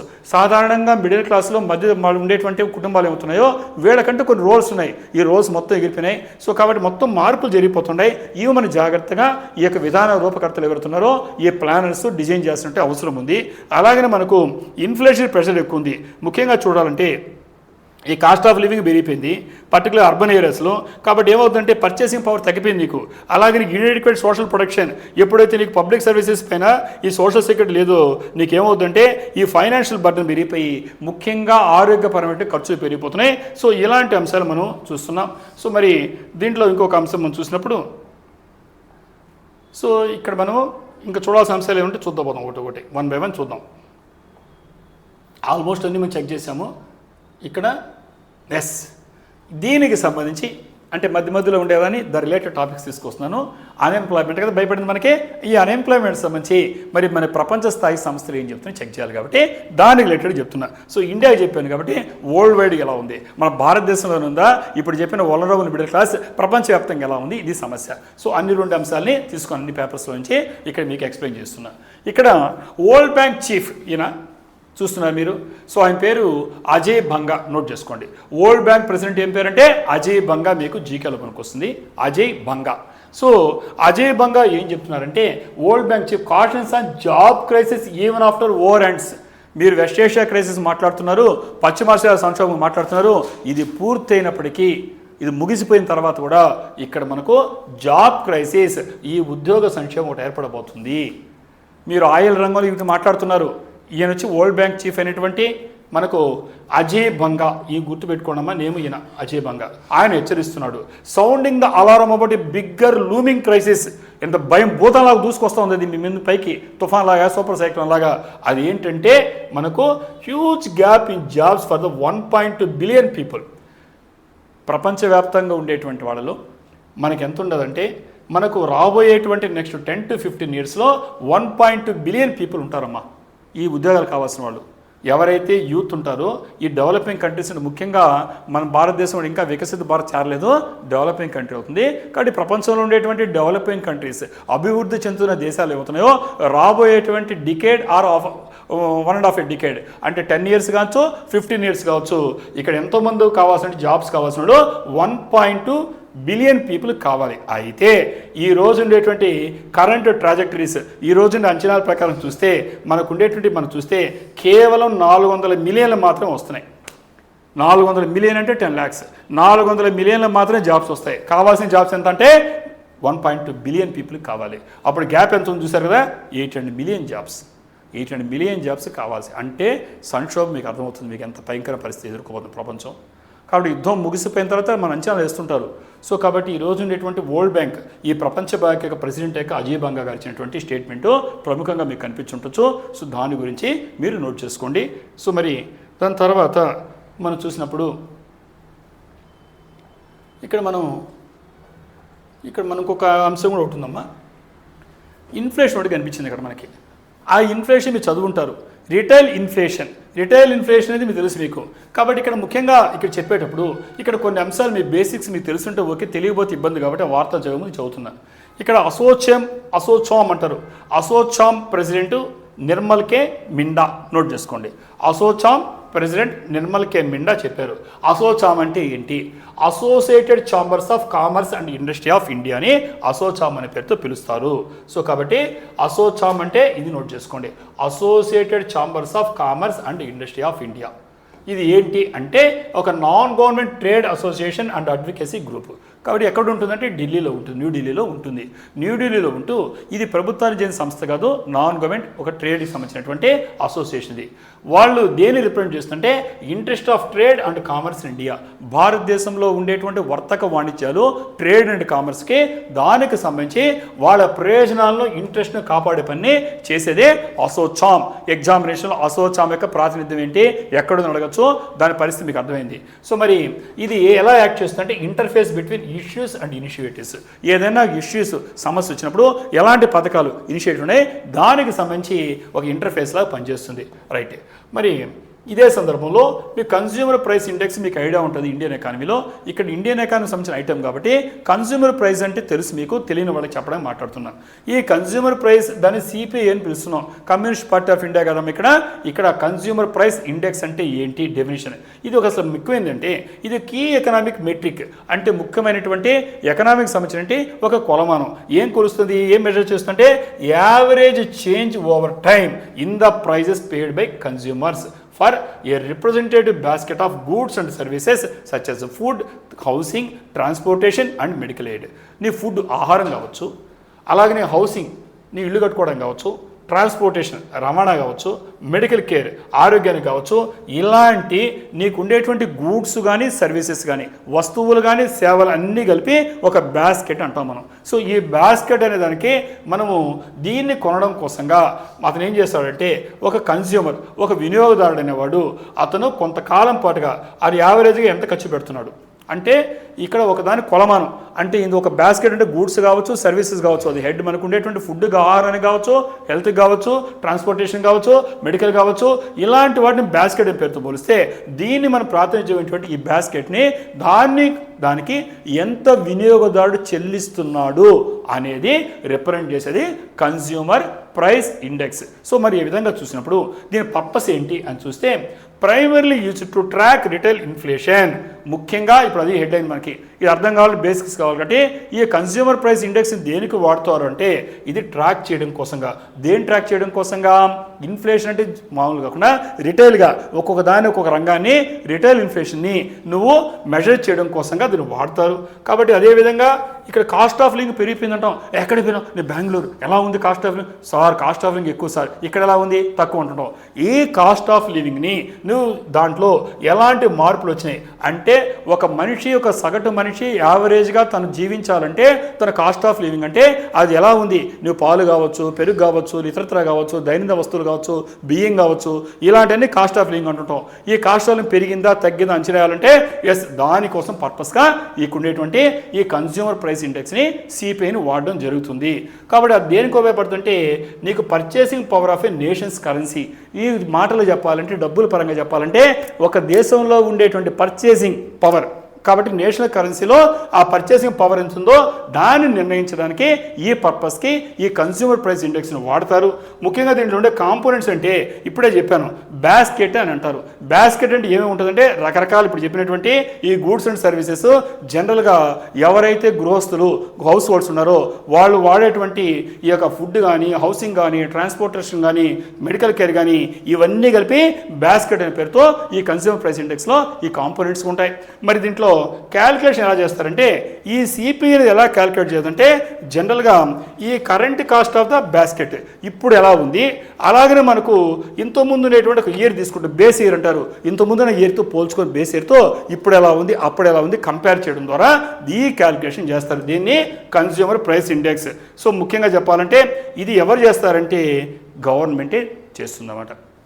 ఇక్కడ మరి దేనికి ఉపయోగపడతారంటే ఈ పాలసీ మేకర్స్ ఈ కన్స్యూమర్ ప్రైస్ ఇండెక్స్ని మేక్ డెసిషన్స్ ఆర్ మనకు ఇంట్రెస్ట్ రేట్స్, వడ్డీ రేట్లు ఎంత ఉండాలి, ఇంట్రెస్ట్ రేట్స్ ఎవరెలా నిర్ణయించాలి? ఈ కన్స్యూమర్ ప్రైస్ ఇండెక్స్ ఆధారంగా వాళ్ళకు నిర్ణయాలు తీసుకుంటారు అంటే ప్రభుత్వం. అలాగని దేనికి కొడతారు? అడ్జస్ట్ ఇన్కమ్ పేమెంట్స్ అంటే సోషల్ సెక్యూరిటీ కావచ్చు, నీకు ఇన్కమ్ పేమెంట్స్ ఉన్నాయో దీన్ని మనం అడ్జస్ట్ చేయడం కోసంగా. అలాగని ఈరోజు ఉండేటువంటి కాస్ట్ ఆఫ్ లివింగ్ ఇంక్రీజ్ పెరగాల వద్దా, శాలరీస్ ఏం చేయాలి, ఇలా చేయాలంటే దేని ఆధారంగా అంటే కన్స్యూమర్ ప్రైస్ ఇండెక్స్. ఈ కన్స్యూమర్ ప్రైస్ ఇండెక్స్ విధంగా దీని ఆధారంగా చేసుకొని ముఖ్యంగా ఈ డెసిషన్ మేకర్స్ పాలసీల్లో ప్రభుత్వం కానీ ఇలాంటి ఆధారంగా వెళ్తాయి. సో ఇలాంటి వాటిల్లో ఈరోజు అంశం గురించి మనం మీకు బ్యాక్గ్రౌండ్ ఐడియా ఉంది కాబట్టి ఇప్పుడు మీకు అర్థమవుతుంది క్లియర్గా, అంటే కాన్సెప్ట్ తెలిసిపోయింది బేసిక్స్. మరి retail inflation up to 3.4% in March. మనం ఏప్రిల్కి వచ్చాము. మార్చిలో ఏమైందంటే ఈ రిటైల్ ఇన్ఫ్లేషన్ అంటే ఎక్కడెక్కడ విడిగా చూస్తే రంగాలు చూస్తే అది ఏమైపోయిందంటే పెరిగింది. ఎక్కడికంటే 3.4% పెరిగింది. ఇది మనకు ఉండే అంశం. ఎగ్జామినేషన్లు బిట్స్ మనకు ఇలాంటివే కాకుండా ఇప్పుడు ఉండేటువంటి కరెంట్ అఫైర్స్ ఎలా వస్తాయి చూద్దాం. ఇక్కడ ఇండియాస్ రిటైల్ ఇన్ఫ్లేషన్ ఇంచ్డ్ అంటే పెరిగిందన్నమాట. ఎలా? Up to 3.4% in March compare to 3.2% in the preceding month. అంటే ఫిబ్రవరిలో ఎంత ఉందంటే 3.21% ఉంది. మార్చికి ఏం జరిగింది? కొంచెం ఎక్కువ పెరగల, 3.4% పెరిగింది. 3.21 నుంచి ఫిబ్రవరిలో ఉంచడానికి ఇక్కడ మనకు రేజ్ అయిందనమాట. ఇక్కడ మనకు చూస్తున్నాం 3.21% ఉంది, ఇక్కడ 3.4% పెరిగింది. కాబట్టి దేనికి పెరిగింది అంటే uptick in certain food items. ముఖ్యంగా చెప్పాలంటే కొంచెం ఈ యొక్క ఫుడ్ ఐటమ్స్ పెరగడం. దేనికంటే ముఖ్యంగా వెస్ట్ ఏషియా క్రైసిస్. ఎందుకంటే తెలుసు మీకు ఒక్కదానికి ఒక ఆయిల్ సంక్షోభం, అక్కడ జరిగిన హార్మోన్ సంక్షోభంలో ఆయిల్ అనేది రవాణా ఇబ్బంది అయిపోతుంది. దీనివల్ల ఒకదానికి ఒకటి ప్రభావం చూపిస్తాయి. సో ఫుడ్ ఐటమ్స్ పెరిగినాయి. సో ఆ విధంగా మనకు మండే మనం రిలీజ్ చేశారు. ఈరోజు మనం వెన్స్డే డిస్కస్ చేస్తున్నాం ఈ న్యూస్ పేపర్లో వచ్చిన ఐటమ్స్ని. కాబట్టి ఇక్కడ ఈ ఫుడ్ ఇన్ఫ్లేషన్ ఏంటిది చూస్తే ఈ food inflation based on the consumer price index. అంటే మన దేని ఆధారంగా చేశారు? కన్స్యూమర్ ప్రైస్ ఇండెక్స్ అంటే మీకు తెలిసిపోయింది. ఇప్పుడు మీకు ఇది లేదనుకో బేసిక్స్ అర్థం కాదు కాబట్టి బేసిక్స్ ఇచ్చారు. సో కాబట్టి కన్స్యూమర్ ప్రైస్ ఇండెక్స్ ఆధారంగా ఈ ఫుడ్ ఇన్ఫ్లేషన్ ఆహార ద్రవ్యాలు బణమంటాం తెలుగులో. ఈ ఆహార ద్రవ్యాలని లేస్తే అక్కడ మన ఇంతకుముందు దాంట్లో ఫిబ్రవరిలో 3.4% ఉంటే ఇప్పుడు మనకు 3.87 పెరిగింది. అంటే మనకు టోటల్గా మాట్లాడడం ఇక్కడ ఫుడ్ వరకే చూస్తున్నా. అర్థమైందమ్మా? ఇక్కడ మాట్లాడిన దాంట్లో టోటల్గా రిటైల్ ఇన్ఫ్లేషన్ ఎంత ఉందంటే 3.21 ఉంటే 3.4 పెరిగింది. అంటే ద్రవ్యోల్బణం పెరిగింది. అంటే నీకు జోబులో డబ్బులు వేసుకెళ్ళావు అనుకో, సంచులు కూరగాయలు తెచ్చేవాడు అనుకో, సంచులు డబ్బులు వేసుకెళ్ళావు అనుకో, జోబులో కూరగాయలు తెస్తుంది. మీకు అర్థమైంది ఇన్ఫ్లేషన్ అంటే. సో ఇక్కడ మనకు ఇన్ఫ్లేషన్ ఓవరాల్ చెప్పాను రిటైల్ ఇన్ఫ్లేషన్. ఇప్పుడు విడివిడిగా చెప్తే మీకు అర్థం కావాలంటే ఈ ఫుడ్ ఇన్ఫ్లేషన్ ఇది ఎక్కడ మార్చిలో మన ఫిబ్రవరిలో 3.47% ఉంటే మార్చిలో 3.87 అంటే పెరిగింది. ఆహార వస్తువులు పెరిగినాయి. అలాగనే మనం చూస్తే ఇక ఇక్కడ మనకు ఉండేటువంటి ఎవరిస్తారు ఈ డేటానంటే నేషనల్ స్టాటిస్టికల్ ఆఫీస్, ఎన్ఎస్ఓ అంటారు. ఎన్ఎస్ఓ నేషనల్ స్టాటిస్టికల్ ఆఫీస్ ఇస్తారు. వీళ్ళు ఇచ్చినటువంటి దాని ప్రకారంగా డేటా చూస్తే ఇక్కడ మనకు బేస్ ఇయర్ అడుగుతాడమ్మా. ఏ బేస్ ఇయర్గా ఇది తీసుకున్నారంటే 2024 బేస్ ఇయర్. అంటే ఒక ఆధారం కావాలి కదా, మన ఇంతకుముందు ఎలా ఉంది ఇప్పుడు కంపేర్ చేయాలని చెప్పాను నేను. సో ఏ బేస్ ఇయర్ది 2024ని మన బేస్ ఇయర్గా తీసుకొని ఎవరు లెక్కించారు దీన్ని? National statistics office. కాబట్టి జాతీయ గణాంకాలు చేసేటువంటి ఆఫీస్ ఏమవుతుందో ఆ కార్యాలయము ఇచ్చిన డేటా ఆధారంగా లెక్కించారు. ఇక్కడ మనకు హై ఇన్ఫ్లేషన్ గమనించారు. ఎప్పుడంటే ముఖ్యంగా గోల్డ్లో. మీరందరూ కూడా బంగారు చూస్తాం, పెరిగిపోయింది, 4 లక్షలు వెళ్ళిపోతుంది, 3 లక్షలు వెళ్ళిపోతుంది. ఈ పెళ్ళిళ్ళు పెట్టుకోవాలి, బీపీలు అన్ని వచ్చేస్తుంటాయి వాళ్ళకి. ఎందుకు వచ్చిందంటే ఇక్కడ చూసాం మనం.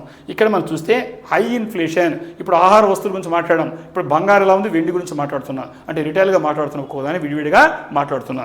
ఈ బంగారు కానీ వెండి కానీ చూస్తే వాటితో పాటుగా కోకోనట్ అంటే కొబ్బరి అంటాం, పచ్చి కొబ్బరి అంటాం, ఎండు కొబ్బరి ఇలాంటి ఈ కొబ్బరి కానీ, టొమాటోలు కానీ, అలాగే క్యాలీఫ్లవర్ కానీ, ఇవన్నీ కూడా హై ఇన్ఫ్లేషన్ గురైనాయి. అంటే ఫిబ్రవరితో పోలిస్తే మార్చికి పెరిగినాయి. ఎందుకు పెరిగినాయి? కారణము వెస్ట్ ఏషియా క్రైసిస్. ఏంటిది? వెస్ట్ ఏషియా క్రైసిస్, పశ్చిమ ఆసియా సంక్షోభం వల్ల ఫిబ్రవరితో పోలిస్తే మార్చికి మనకు ఉండాల్సినటువంటి 3.4% నుంచి 3.84% పెరిగింది. అంటే 0.4% పెరగడం జరిగింది. సో అలాగే మనం చూస్తే ఇక్కడ ఆనియన్స్ కానీ, మనకు పొటాటోలు కానీ, గార్లిక్ కానీ, అర్హర్ దాల్ కానీ, ఇక్కడ ఉండేటువంటి చిక్పేస్ కానీ, ఇలాంటివన్నీ కూడా ఎన్ఎస్ఓ డేటా ప్రకారంగా అవి తగ్గినాయి లేదు. ఇది మార్కెట్ మీరు వెళ్తారు కాబట్టి మీరు చూస్తుంటారు. కాబట్టి ఉల్లిపాయలు కావచ్చు, పొటాటోలు కావచ్చు, ఇవన్నీ తగ్గినాయి. సో అలాగే మనం చూస్తే ఎలక్ట్రిసిటీ కానీ, గ్యాస్ కానీ, ఇతరత్ర ఉండేటువంటివి ఇక్కడ మనం చూస్తే ఇవి ఎంత ఉన్నాయంటే 1.67% ఉన్నాయి. ఇంతకుముందు మనకు 1.52 ఉంది. అంటే 1.65 అంటే పెరిగిందా తగ్గిందా? పెరిగినాయి. అంటే గ్యాస్ ఆటోమేటిక్ పెరుగుతుంది తెలిసిందే. అలాగే ఎలక్ట్రిసిటీ పెరిగిపోతుంది. సో అలాగే మనకు ఉండేటువంటిది రూరల్కి అర్బన్ చూస్తే రూరల్ అర్బన్ సెగ్మెంట్స్ చూసినప్పుడు రూరల్ ఏరియాలో 3.63 ఉంటే అర్బన్ ఏరియాలో 3.11% మాత్రమే ఉంది. అంటే రూరల్ ఎక్కువ ఉందా, అర్బన్లో ఎక్కువ ఉందా? ఈ రిటైల్ ఇన్ఫ్లేషను రూరల్ ఏరియాలో ఎక్కువ ఉంది. ఎందుకంటే అర్బన్లో ఉండేటువంటిది మనం చూస్తే ఇక్కడ కేవలం ఎంత ఉందంటే 3.11% ఉంది. అక్కడ రూరల్ ఏరియాలో 3.63 ఉంది. అంటే గ్రామీణ ప్రాంతాల్లోనే ఈ రిటైల్ ఇన్ఫ్లేషను, ఈ ధరల పెరుగుదల మీకు విడిగా కనిపిస్తుంది యావరేజ్గా. సో కాబట్టి అదేవిధంగా మీకు జనరల్ అడిగినప్పుడు ఇండియా అంతా చెప్పాను. ఇండియాలో హైయెస్ట్ ఇన్ఫ్లేషన్ ఎంత ఉంది, ఎక్కడ ఏ రాష్ట్రంలో ఉందని చూస్తే తెలంగాణలో ఉంది. పక్కన ఉండేటువంటి పొరుగు రాష్ట్రమే తెలంగాణలో కనిపిస్తుంది. ఎంత ఉంది అంటే 5.83%. ఎంత ఉంది? 5.83% ఉంది.